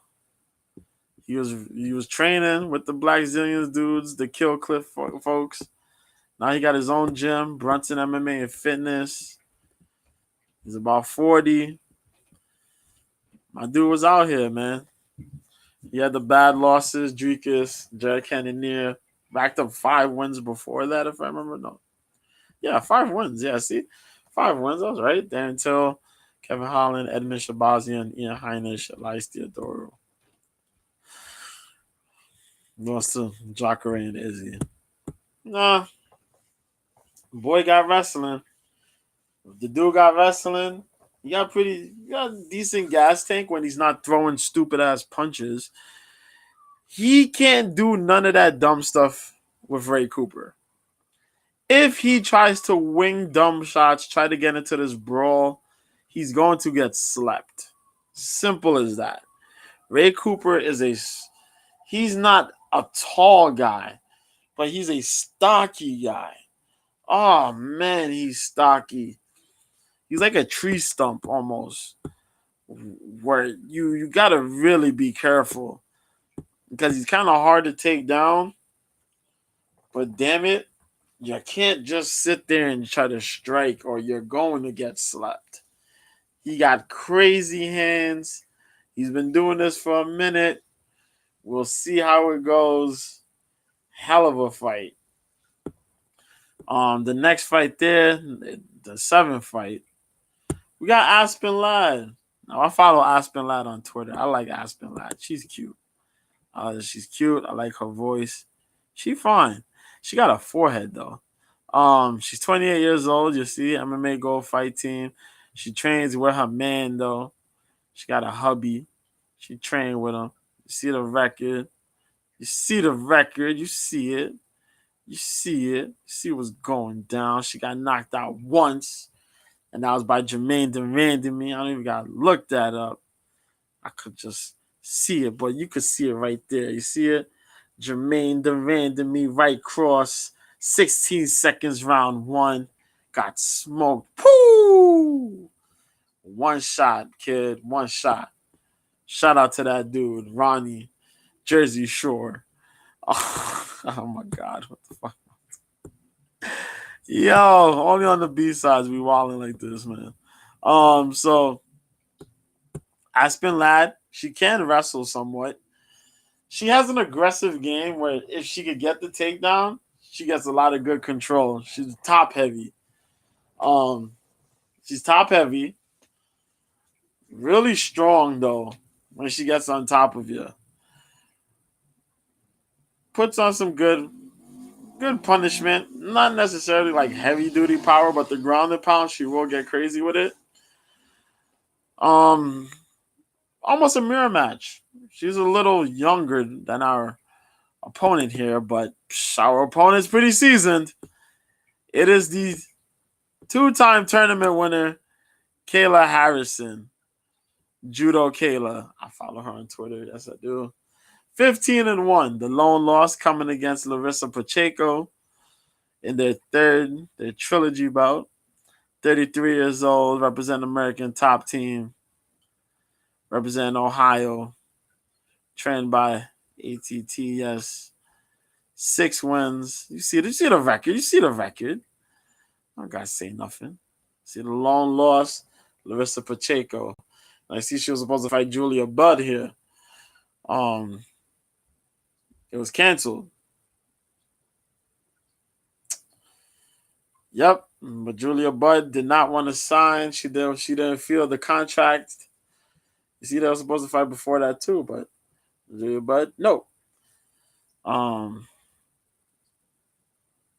yeah, you see, uh Julia Budd didn't agree. She didn't want to. She didn't sign the contract. She didn't agree to terms. Certain things happened. I got to look into that too. And PFL said, "Yo, we're cutting you. Get the hell out of here." Now, some people don't like Kayla. You know, they say Kayla's trying to be the next Ronda. Kayla's happening. I like Kayla Harrison. Find Kayla Harrison cute. Kayla Harrison's also built like a goddamn tank. But she's happening though. I like her. She's really good. She's progressing with the sport, even though she is a judo practitioner.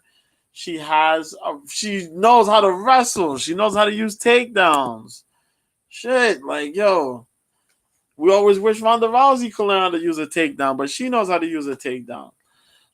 She got a nice double leg takedown. She uses a high crotch single. She can use the judo throws.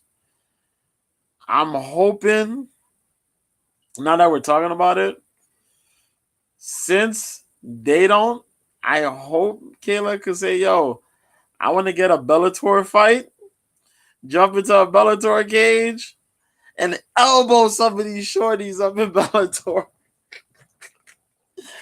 I need Kayla to fight Cyborg. I need that now. Now I want it. I want it with the elbow rule. Because I want to see if Kayla could get the takedown and just double leg Chris Cyborg and bust elbows on the ground and pound. I just want to see it. We seen when Kayla fought Courtney King, how vicious she could be with an elbow. Oh my God, we need it. We need it. Kayla's a machine. We need it. We need it. MMA fans need it. What this dude said, Paul Mooney, I want it. Give it to me. I want it. Yo, we need it. I'll probably take Kayla Harrison in that fight. I gotta do picks too. So the next one is Josh Silveira versus Impa Kasanganay in the light heavyweight final. You see Josh Silveira, 12-1. The son of Ronan Silveira, one of the top trainers there at the coaches. At the American Top Team. Also competed in the UFC. He fought the homie.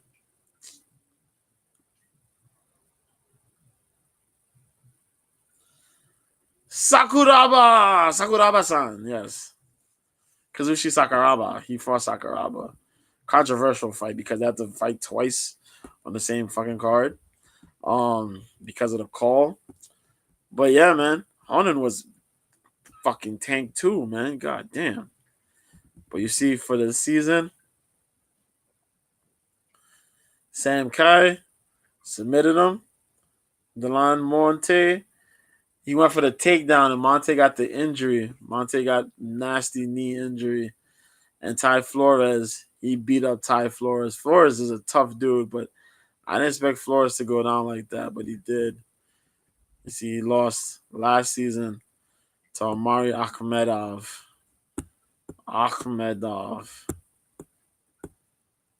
Oh, Amari get picked up by like the UFC or some shit. But then you got Impa Kasanganai, who was fighting in the UFC. See, Shlobo, 29, you see, training that Kill Cliff. Training with that Kill Cliff. You see the record. You see where he been at. And he's currently riding this 5-fight win streak, man. See, he had the bad beats, man. Buckley lost to. He beat Palatnikov. Lost to Harris. And then lost to Raymond Magomedaliev. But then said, yo, fuck that. I'm going to move up. He moved up weight to middleweight. Actually, it was somewhat middleweight, right?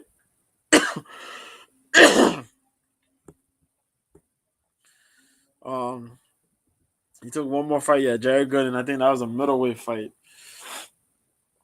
Then he came into the PFL at light heavyweight. Fought Osama Yasandi, and then fought Corey Hendricks, Tim Caron, and knocked out currently Martin Hamlet. But you see, finishes. The Challenger Series got to finish. One decision, finish. Crazy stuff, man. So, and being those guys, he's here in this finals. Now, he's been interesting because he has a little bit of a wrestling game, but his striking is quite improved. I like his defense. His defense is pretty good. He's worked on his defense quite well. He has that little bob. He does the I'm gonna throw strikes. I'm gonna bob with these strikes, and I'm gonna throw these strikes either when I come back up, or throw these strikes when I get back down. But he does good to mix up the feels, so his opponents can't quite get the full on read. So Vera is a very strong wrestler, but still trying to get his striking together a bit. He's good when he's in the clinch. When he can implement his wrestling, he is very good. His takedowns are pretty polished. Fucking collegiate level wrestler. Come on, man. This dude could go to the Olympics if he wanted to. Where do you want to go to the Pan American Games, fucking Olympics? You want to do something? You could do that. He has a really good blast double, which American Top Team is known for. You got the double leg and the blast double. These dudes could blast double the shit out of doors if they wanted to. So Vera has that ability. His boxing is coming along nicely. He's pretty light on his feet. He's an agile dude. So is Kasanganai. So Vera's gonna be a little bit more of the light heavyweight though. I think he carries the weight a little bit better. He'll be a little bit bigger than Kasanganai, but that hasn't stopped Kasanganai in his run here in the PFL. So we'll see how that goes. Next fight here, Sadabusi versus Magomed Karamov, 33-6. This is, if I remember correctly, the 2018 winner of the PFL. Yep. He beat Ray Cooper III back in the day. You see that? 2018. Got him. Then he fought Curtis twice. Something happened. So you have to pull out. And then he came back. So it was 2021, but Cooper beat him.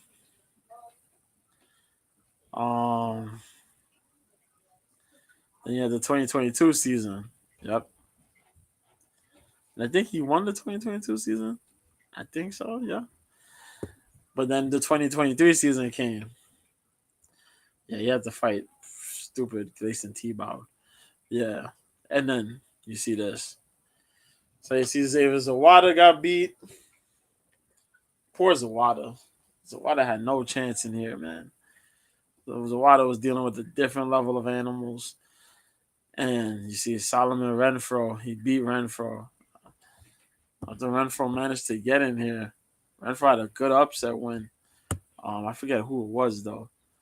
But Magomed Karamov could wrestle. Magomed Karamov could submit. Folks, Magomed Karamov got some KO ability. Don't be fooled. He's a very tricky guy, but he's long, though. He's a long, rangy cat. But so is Sadabu C. And Sadabu C is that dude. Now, Sadabu C, they call him the Swedish Denzel Washington. That's crazy. But 6'3", 36 years old, representing Extreme Couture. That is key because he didn't have that before. Then last season, he showed up with it, became champ. Can't say world champ. PFL world champ. Okay. I'll say that. See the record. You see the record. No submission losses. You see the KO TKOs. Only 2 of them. But you see the record, though. You see the record. That's not bad. You see that. See the streak. A 7-fight win streak. See Magomed Karamov beat him. Since then, he said, screw all of you. Beat Alex Shashkin. Beat Rory McDonald. Beat Carlos Leal. Handled Danilo Taylor. Won. Said, let's go. Javar Hussein Al-Salawi. We slapped that dude. Shane Mitchell. What? I can't get a finish yet? Spinning wheel kick. You're done. Carlos Leal. That was a very difficult fight. That fight was a lot more confusing than it needed to be. Because I thought Leal was going to be out here scrapping. And Leal was grappling. Then Sadabu C was defending. He didn't get enough strikes out there, but there was just more than enough to get his freedoms and whatnot and win the fight. All right. This mofo could strikes efficiently, uses that range, keeps things very technical. Takedown defense has improved. He's going to need that because Magomed Karamov is not a short guy. There'll be a battle of leverage. Let's show you. 6'1" versus 6'3". You may think it's only 2 inches of height advantage, but it's that leverage. Their frames are somewhat similar. Sadabu C is long guy. Magomed Karamov, 73-inch reach advantage. When he gets inside, he's going to line up his frame to get these takedowns. And because it's only a 2-inch reach height advantage, it's not going to matter much. It's only going to matter on how Magomed Karamov buries his head inside of Bussi's chest if necessary to go. And if he puts him in the clinch, he buries his head to rack off punches and whatnot. That's going to be it for the most part. Other than that, the height ain't going to mean nothing. If I take you to the ground, we're the same height now. And as long as I'm on top, I'm good. And that's what he's going to try to do and work Sadabu C, takedowns and whatnot. Sadabu C got to defend these takedowns, keep this fight in the standing aspects.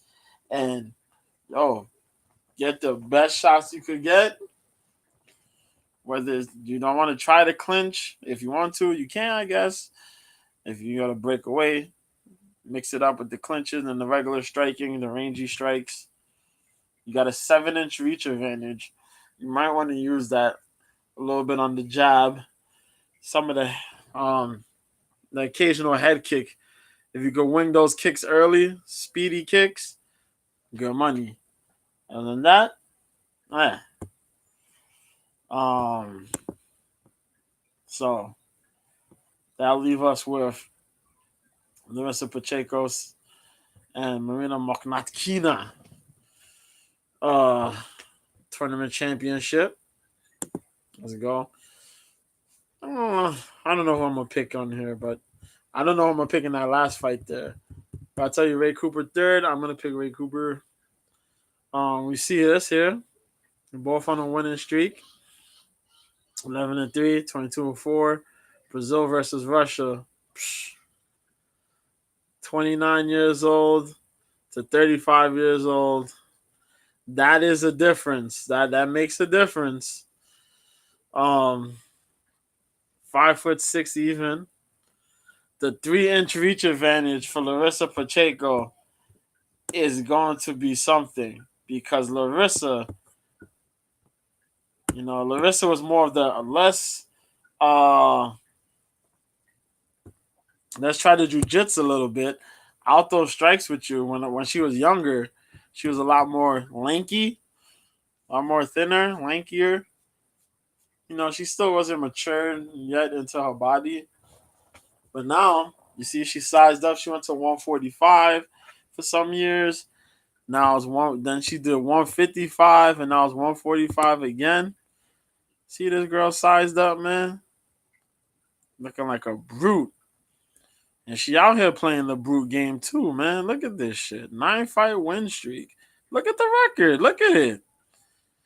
And we talk about all this shit beforehand. Bruh. Look at Irene Aldana. Jungle Fight 63, man. Back in 2013. She put her away, bro. She put her away. Then you see the 2 UFC losses. And then she beat Carol Rosa. She came back to the UFC. She lost on Tough. She lost to Kayla Harrison. Then she beat the 2 girls. She beat Bobby Joe. I was big, tall Bobby Joe out of Canada. If I remember, I think so. If I remember. And Sarah Kaufman, she beats her bloody pulp. Lost to Kayla. Said, all right. Beat up Julia. Julia, that's a fraud. This is a fraud. I don't know who this chick was. But this chick right here, 4-2. Nah. They had her frauding, man.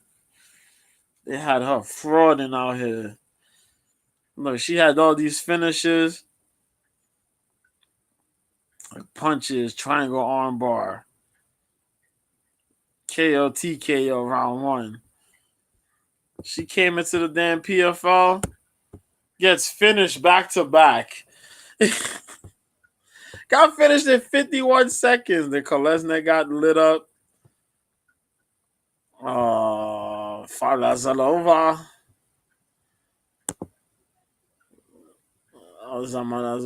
That was yeah.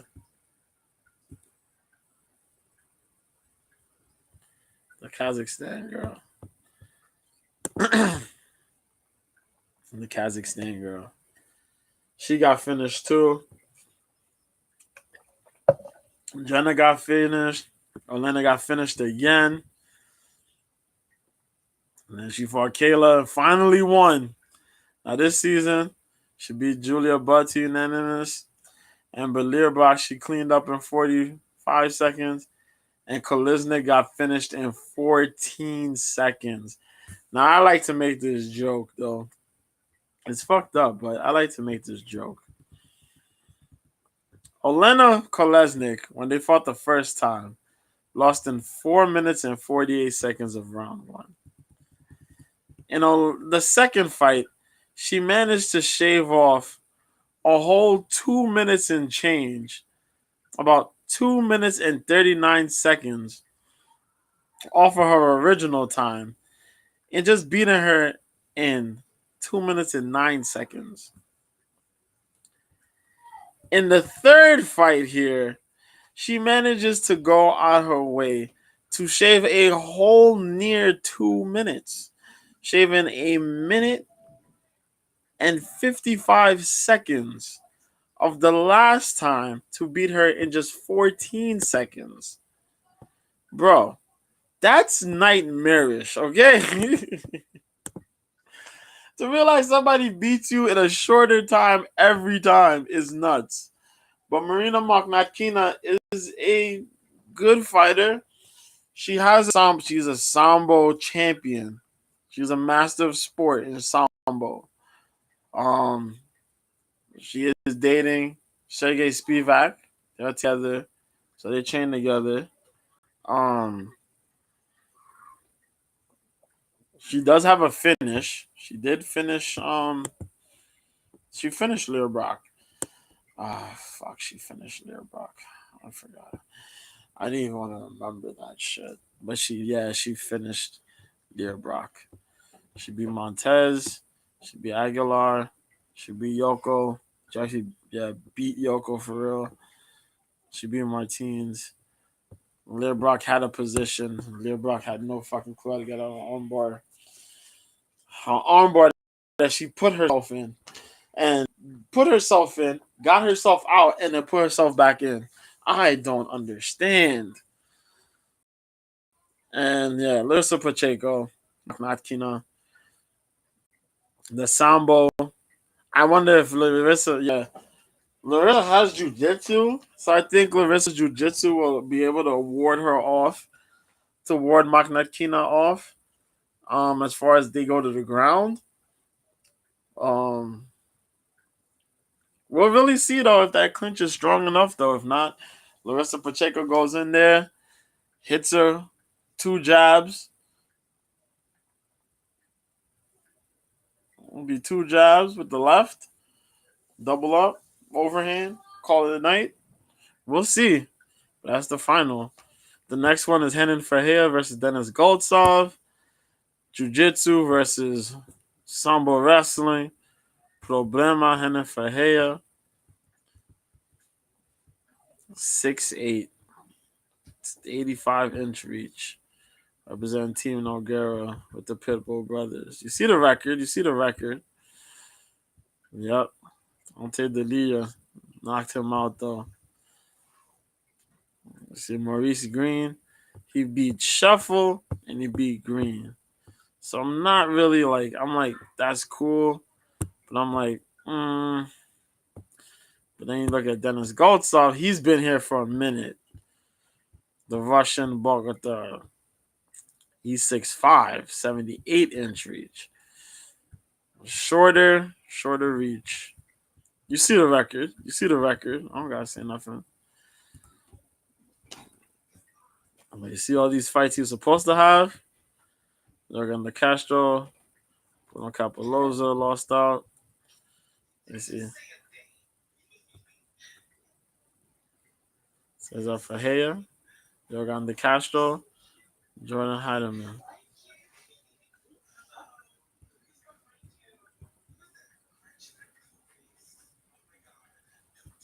All of them finished. Let's see. Nasty Sambo dude. Good power. Good wrestling skills. But sometimes his cardio lacks. That's the problem. So I don't know. His cardio lacks, but he can chain wrestle. He can do it pretty well. He's gonna have to get Henan down though. Because this dude is big, man. Henan is a big motherfucker, bro. But Henan don't really jiu-jitsu like that. He's just more going in there, use the big body, land big shots, call it a day. Only if he really needs the jiu-jitsu, he'll pull the jiu-jitsu off. But for the most part, he's just using big power. He's just using his frame, size, comes in big. That's still got to be something that you got to think about if you go soft, if you're gonna wrestle a guy with a big ass frame like that, um, so you're gonna be grinding out. There's gonna be a lot of grinding out. If Goldsaw goes in here, let's say he does get it in 2 rounds, I'll be really impressed. 2 to 3 rounds, I'll be impressed if he wins this fight. By a finish within the first 2 or 3 rounds. Yeah.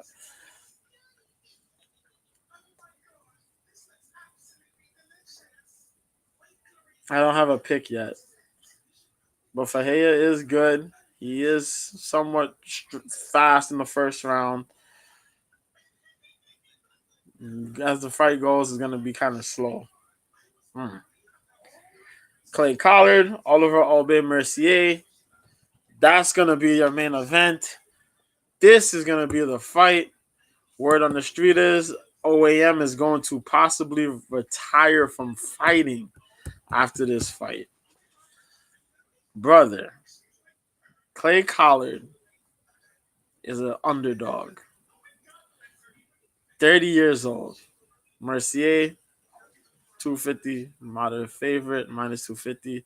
34 years old. 5'9 to 5'11 to 5'9. 73-inch reach to 70.5-inch reach. Excuse me. So 2-inch height advantage, 2.5-inch reach advantage. That matters if OAM is willing to play the boxing game. But Clay Collard, dog, you don't want to do that. You gotta wrestle Clay. Cassius Clay Collard, bro. My dude. Look at the record. Look at the record. This motherfucker he saved us during COVID, bro. This man was boxing on the goddamn top rank cards during 2020. During the 2020, he was fighting, bro. He was fighting.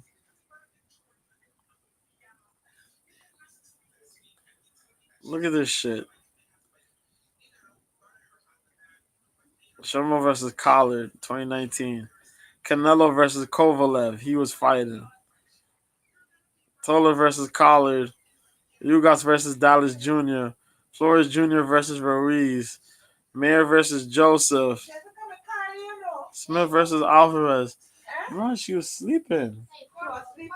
Yes.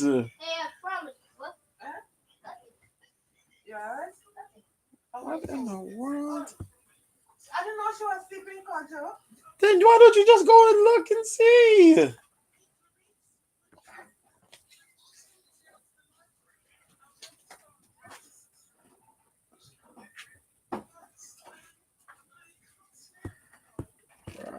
I don't know. I don't know. I don't know. Tell you like common sense leave people. Tell you common sense just leave people brain. I swear to God.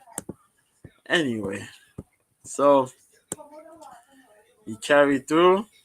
He had some losses, you know.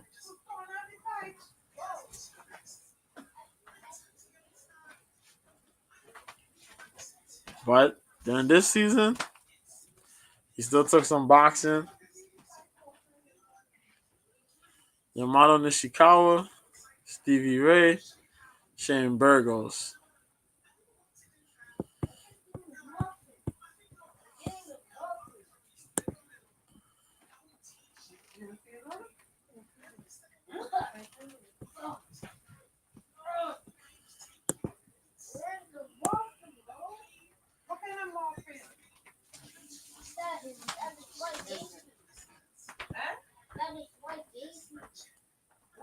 That Miss White gave me. Who gave you that? Miss White. She gave you what? A stamp?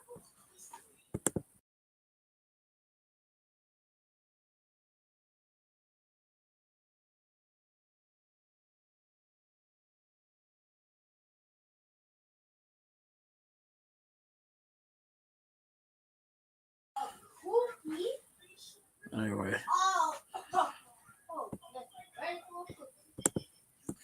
So OAM, 20-5. get sanitizer? What? What do you need to get sanitizer for?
Anyway,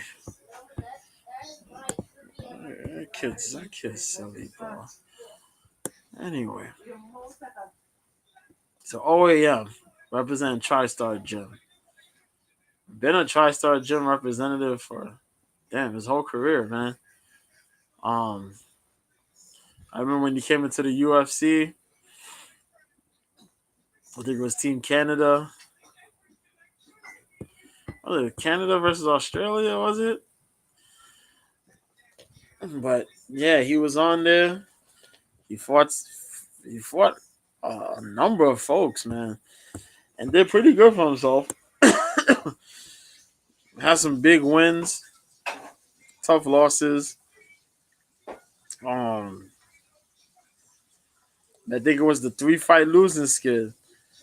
I think they released him, and so he was like, "Man," because at the time he didn't really have a exciting style. It was mainly the wrestling.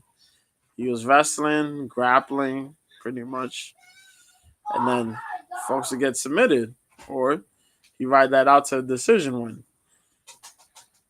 Then he had the 3-fight losing streak. See that? And yeah, man. He would said, "Yo, they got money. I'm out. Let's go." Ended up becoming a millionaire so fast. You see that? Beat Nathan Schultz, split decision. Beat Monfil. Then beat Alex Martinez. For Stevie Ray. Knocked out Stevie Ray, man. Then he came in, beat Burgos, Anthony Romero, Bruno Miranda. Handled all those dudes. Can't get mad at that. That's easy work. Easy work.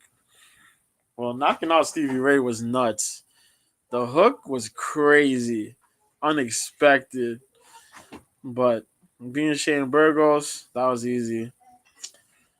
Anthony Romero, I didn't know nothing about that guy, but they had history. And Bruno Miranda was a power puncher. He was a power puncher, mainly a striker. Power puncher, decent takedown defense. Handle that guy. Mercier got to put on a wrestling clinic on Clay Collard to win this one. I don't think he should be striking with Clay Collard, keeping this fight prolonged on the feet. For Clay Collard, avoid the takedowns. Use your footwork. Punches and bunches, my man. Throw decent leg kicks. Avoid some leg kicks. You have good head punching combinations. You have really solid body work. Your body work is good. He mixes it up pretty damn well. He mixes head and body shots pretty well too. So OAM is a dope dude, man. I remember he clowned me because of what I said about a Bellator card a while back, where I said how good the fights were going so far on the prelims, and then the main card sucked. So then he came out there and just clowned me on it. But I hope he does well. I wouldn't mind seeing him win another million, then go off into the sunset. I wouldn't mind seeing Clay Collard win this one, man. But whoever wins deserves it. And that's the PFL. Now, along with this, we have two more things we have to go over. Saturday, 2 o'clock. 2 o'clock Eastern. That's 11 a.m. Pacific. We have to watch a card. There's 2 boxing events that are going down that you need to check out. I will be trying to talk about this with my homie if I get the chance to later. Cameron versus Taylor. Chantel Cameron versus Katie Taylor for the super lightweight titles. Katie Taylor being the undisputed lightweight champ. Chantel Cameron being the undisputed super lightweight champion. They're fighting each other one more time. Live at the 3 Arena in Dublin, Ireland. The prelims will be on YouTube. The main broadcast is on the Zone. So, 9 bouts. Go check it out. You see it. Chantel Cameron, 18-0 versus Katie Taylor, 22-1. Gary Cully will be fighting on this card for defending the Continental Lightweight title against Reese Mold, who's 18-1 out of England. Patty Donovan, very skilled dude, 11-0, will be fighting for WBA Continental Welterweight title against Danny Ball, 13-1. Sky Nicholson will be defending her interim WBC World Female Featherweight title against Lucy Wildheart out of Sweden, 10-2. Jessica, can you get the door? And see if you can get Jason, because your mom might be bringing groceries.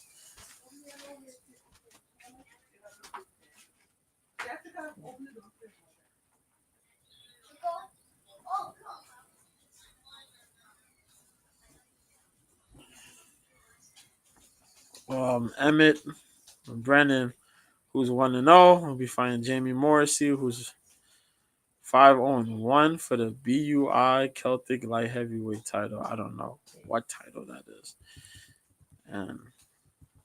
But it should be good, though. Man. Ireland fighters, yo, they're bringing it. And that arena is going to be electric. John Cooney, who's 9-0, will be fighting for the BBBC Celtic Super Featherweight title. That thing.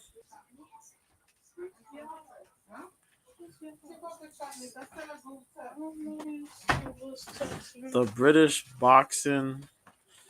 I know the BBBC. Liam Gaynor. Zalfa Barrett, 29-2-0 versus Costin Eon, who's 10-4-2. Thomas Carthy, who's 6-0 versus Dan Garber, who's 4-1-0. And Giorgio Visoli, who's 10-0, fights Lee Anthony Sibley, who's 3-1 on the prelims. So it's 3 prelim fights. The rest of these are main card fights.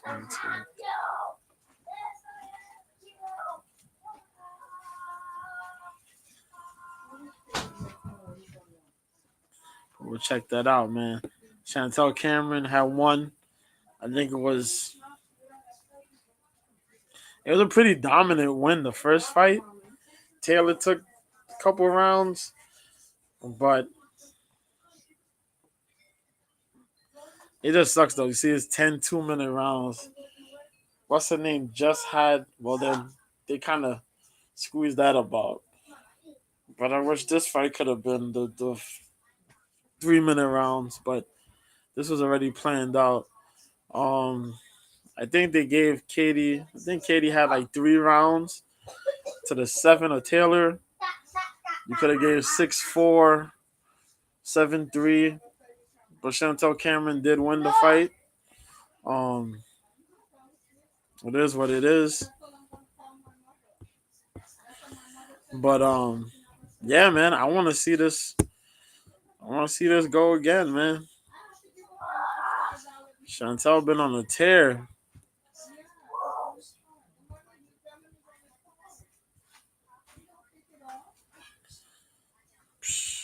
You see the names, man. Jessica got handled. Jessica McCaskill. Shout out to the homie Ted. That's his homegirl.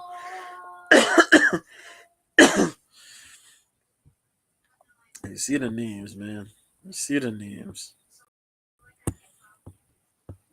You see Katie Taylor. You see Katie Taylor out here. 22-1.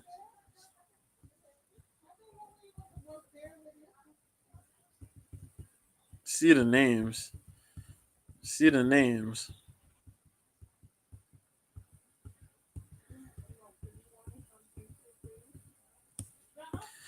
She beat Miss Jessica McCaskill too. They have similar names on their record. It was very impressive. But let me see. I'm gonna knock this out. Hold on. If that was the fact, I would just went straight to the store.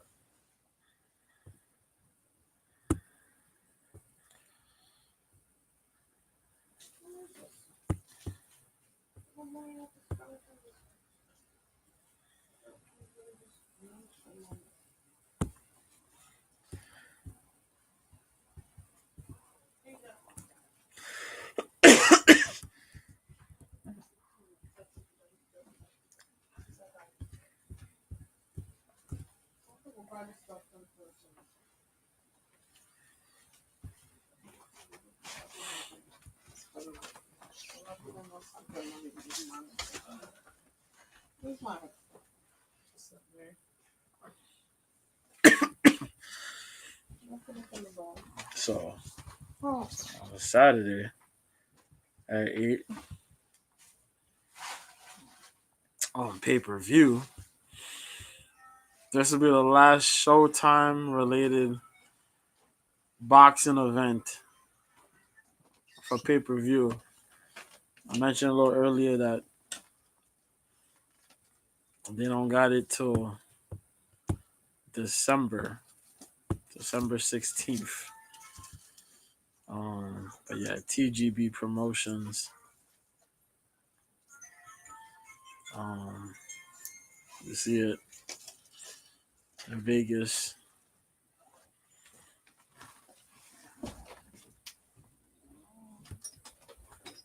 Tom Brown. But yeah, Saturday, November 25th. That's the Saturday. But yeah, man.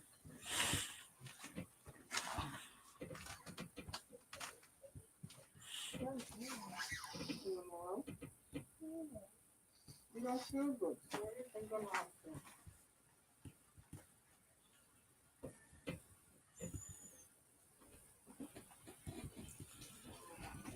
You said me?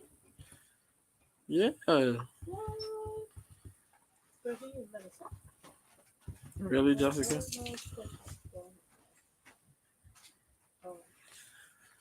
So the main card here is gonna be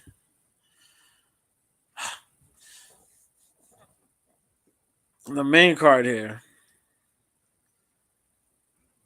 is the interim WBC World Super Middleweight title between the undefeated David Benavidez and the undefeated Demetrius Andrade. David Benavidez is campaigning for a fight with Canelo. Nobody wants to fight Canelo. Well, he wants to fight Canelo. Canelo's picking people to fight. David Benavidez may be in Canelo's 3-fight plan with PBC. We still have to see what happens. I thought Charlo was in his 3-fight plan, but apparently no.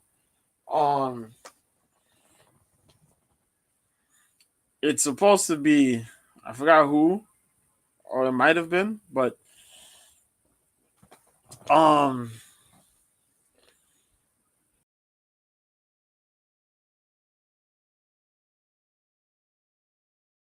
but I heard who else he was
But it is what it is. But yo, Benavidez fights Andrade. David Benavidez's campaign of fame, man, has been something magical. It's been something very, very magical, man. 27-0. Our boy's been killing it. Young man, 26 years old. Bless you. Caleb Plant was the last fight he had. Epic fight, you know. The Mexican crowd is out there in droves for this man. David Lemieux, he smoked Lemieux. Kyron Davis before that. Ronald Ellis before that. Anthony Durrell before that. Jillian Love before that.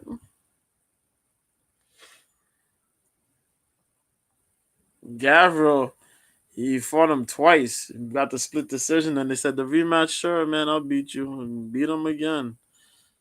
This dude has been really on a tear, man. He really brings that style. Crazy volume. Digs down deep in the later rounds to bring the punishment. Will eat a shot to throw a shot. Will throw a shot to eat a shot. Like, he's really Mexican style, dog. But Demetrius Andrade, 32-0. The dude was stalking through the middleweight division.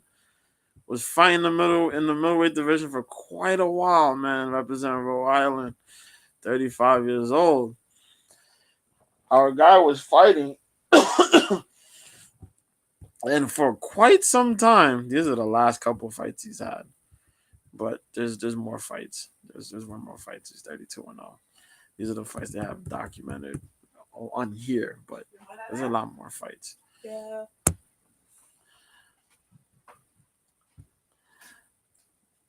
He fought Quigley, Keeler.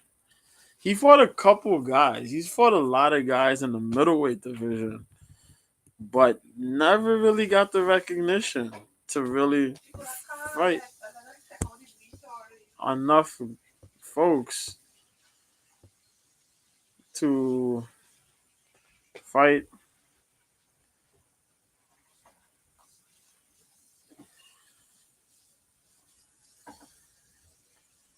um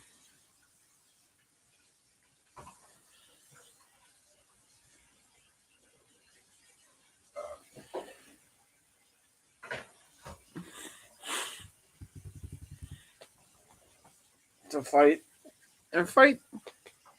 Well, he's fight. He's called for title shots. He called for Canelo. Canelo, like, you fought guys, but you got a good record. But who are these guys? Your name value is not worth my time. That's the thing. You fight guys and you look good. Sometimes you're not finishing these guys. What's the worth? What's it worth? And so that's been the issue with somebody like Demetrius. Where Demetrius could get the finish, but when you know what I mean? So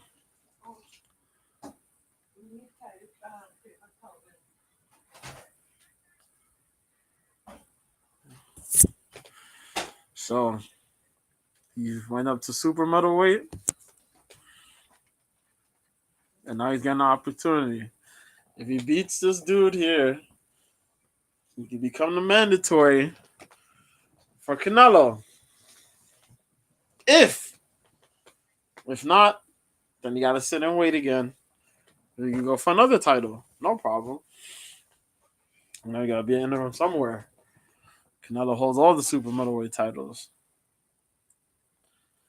But I like the fight. I like the stylistic matchup. Andrade is pretty. He moves really well. I know he was a little rocky in that debut at super middleweight, but he did end up doing well enough to get the win. Just wish he would have implemented some more power shots somewhat, to get the finish. You're capable of finishes. Get the finish. Don't try to play, you know what I mean? Play patty cake. Benavidez ain't gonna do that. Benavidez is not like that. He's built different. You got to go through the trenches to to beat a guy like Benavidez. You got Charlo versus the older Benavidez. Jose is coming back to fight. Jose broke his leg, man, a little while back. But he was also in I think he was in that Creed. He was in Creed, right? I think he was in Creed 3. He was in Creed 3? Yeah. I think he was. He went to get that money. He had the injury, but he went to get that money. He did get knocked out though in the movie, which sucks, but yeah.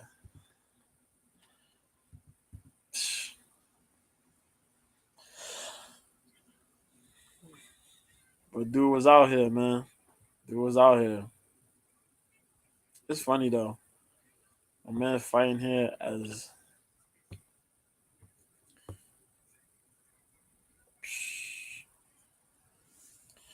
you fighting Jamal Charlo, and at one point this dude for Terrence Crawford. Shit's crazy. But yeah, man. Benavidez had a good run, good rise, and then he took some losses. He had the broken leg. He fought Garcia. Didn't look that good against Garcia. Um, Just trying to get me bag. My bag is on you. Metro Plus. Never yellow bag, but it's not nothing for this. No right. oh my God. So, Did you know I have more? Benavidez Jr. He's not going to school tomorrow. Yo, is she okay?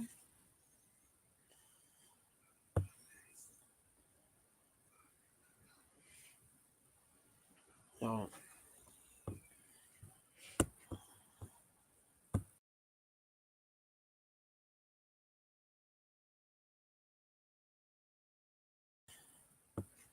Anyway, I'm sorry, yo. I'm sorry. I'm questioning myself right now sitting here. So, Jamal Charlo. Jamal's been going through it. 32-0. Jamal, I don't know, Jamal. You had Caleb playing slap you. Your brother wants your brother. You got beef with your brother because your girl's weird. Caleb playing bitch slapped you in front of a live audience, and you ain't do nothing. I don't know, Charlo. You got some other issues with your team. I know you went to go train with Roy Jones now. Um, I don't know, man. I don't know. Your brother got the shine. And now look at you. You went from, yo, I'm this dude. You got to fight this guy, pay this guy to fight me. You are high ranked, and now you in the coal main. You in the coal main. The dude that you said wasn't worth the time for you to fight, that you wasn't trying to fight when they put the money up. You in the coal main on that card. Fighting his brother. Brother, that's wild, man. That's wild. That's wild when you think about it. Anyway, other than that, you got Subriel Matias, who's 19-1, fighting Shojan Ergashev. Oh, this is the cat. Yeah, this is the dude.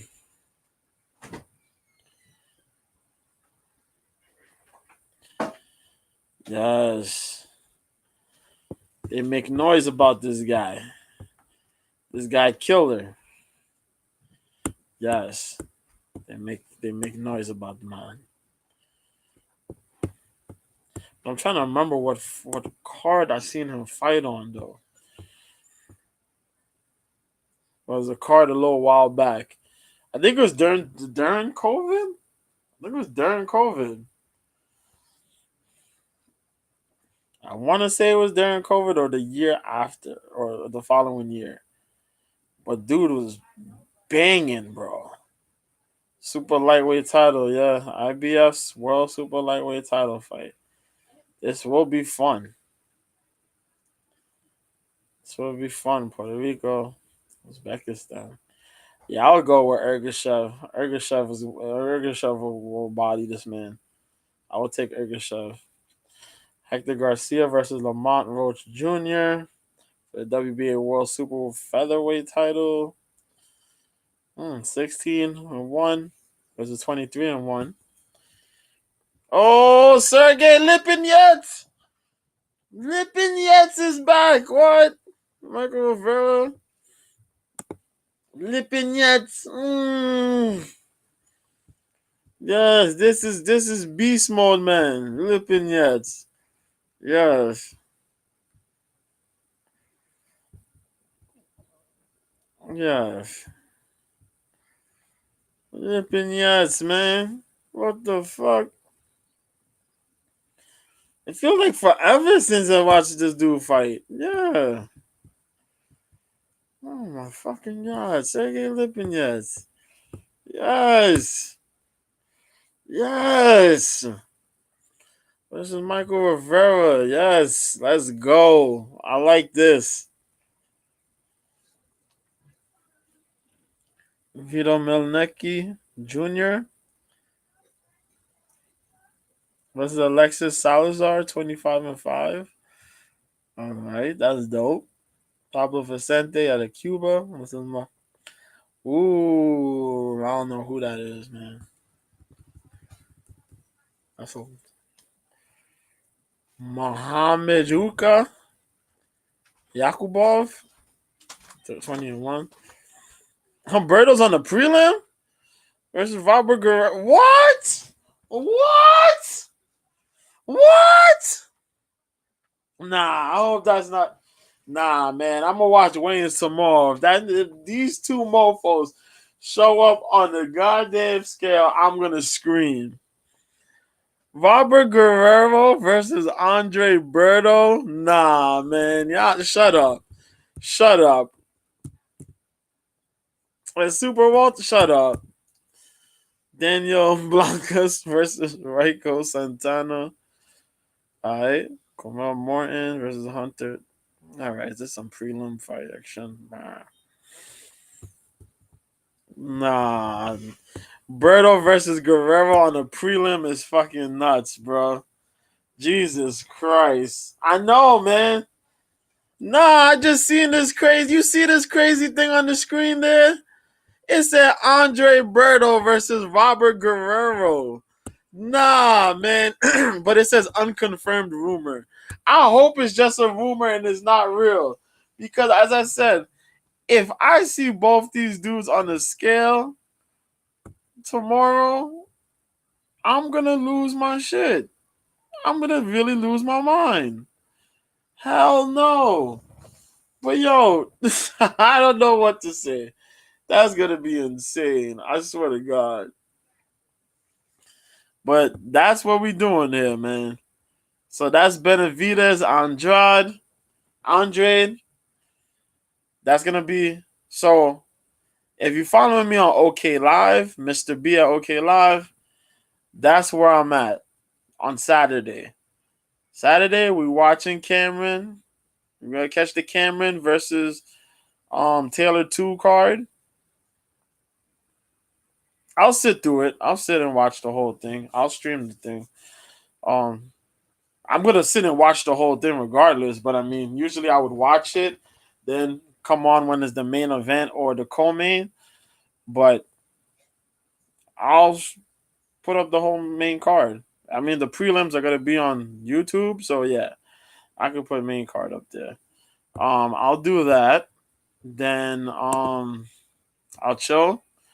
We'll see how these prelims go with the damn Showtime card. Well, if they show the prelims, they probably will on YouTube maybe. But the main card will definitely tune into. we gotta see Jamal Char. It's just funny to me. Jamal said that this dude Benavidez wasn't worth his time. Now you're on the co-main of that man's card. That's crazy to me, man. But that's what happens when time goes by and things get moved. Things are different now. When you're not the needle mover. You know what I mean? You're not the guy they're excited about no more. You're just a guy. You went from being an exciting guy to just a guy. Your brother went and fought the guy.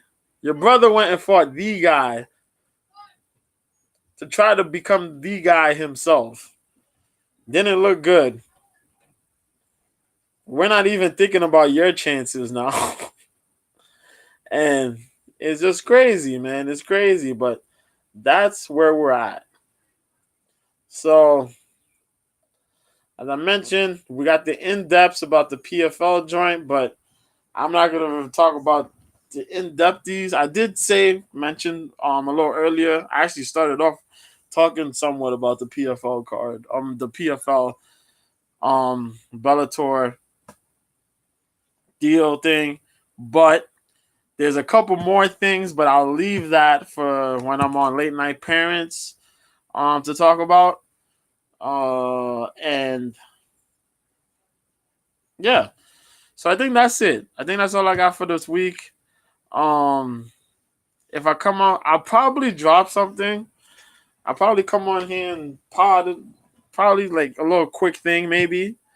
But other than that, that's it, man. That's it. Damn near is nearly 3 hours. I'm gonna be gone.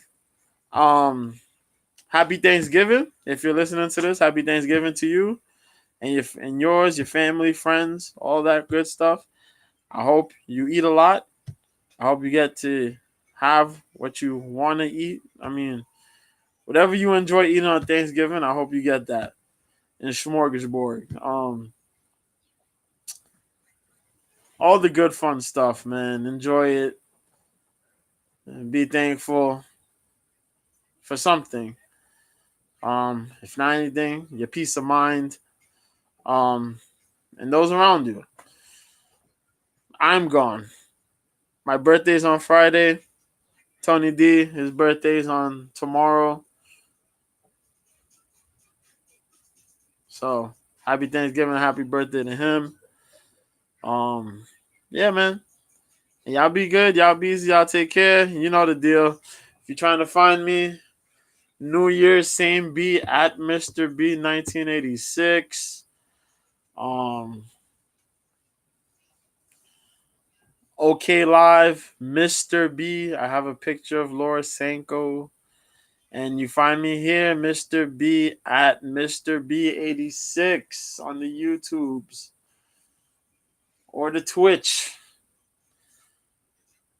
I'm gone. Goodbye, guys.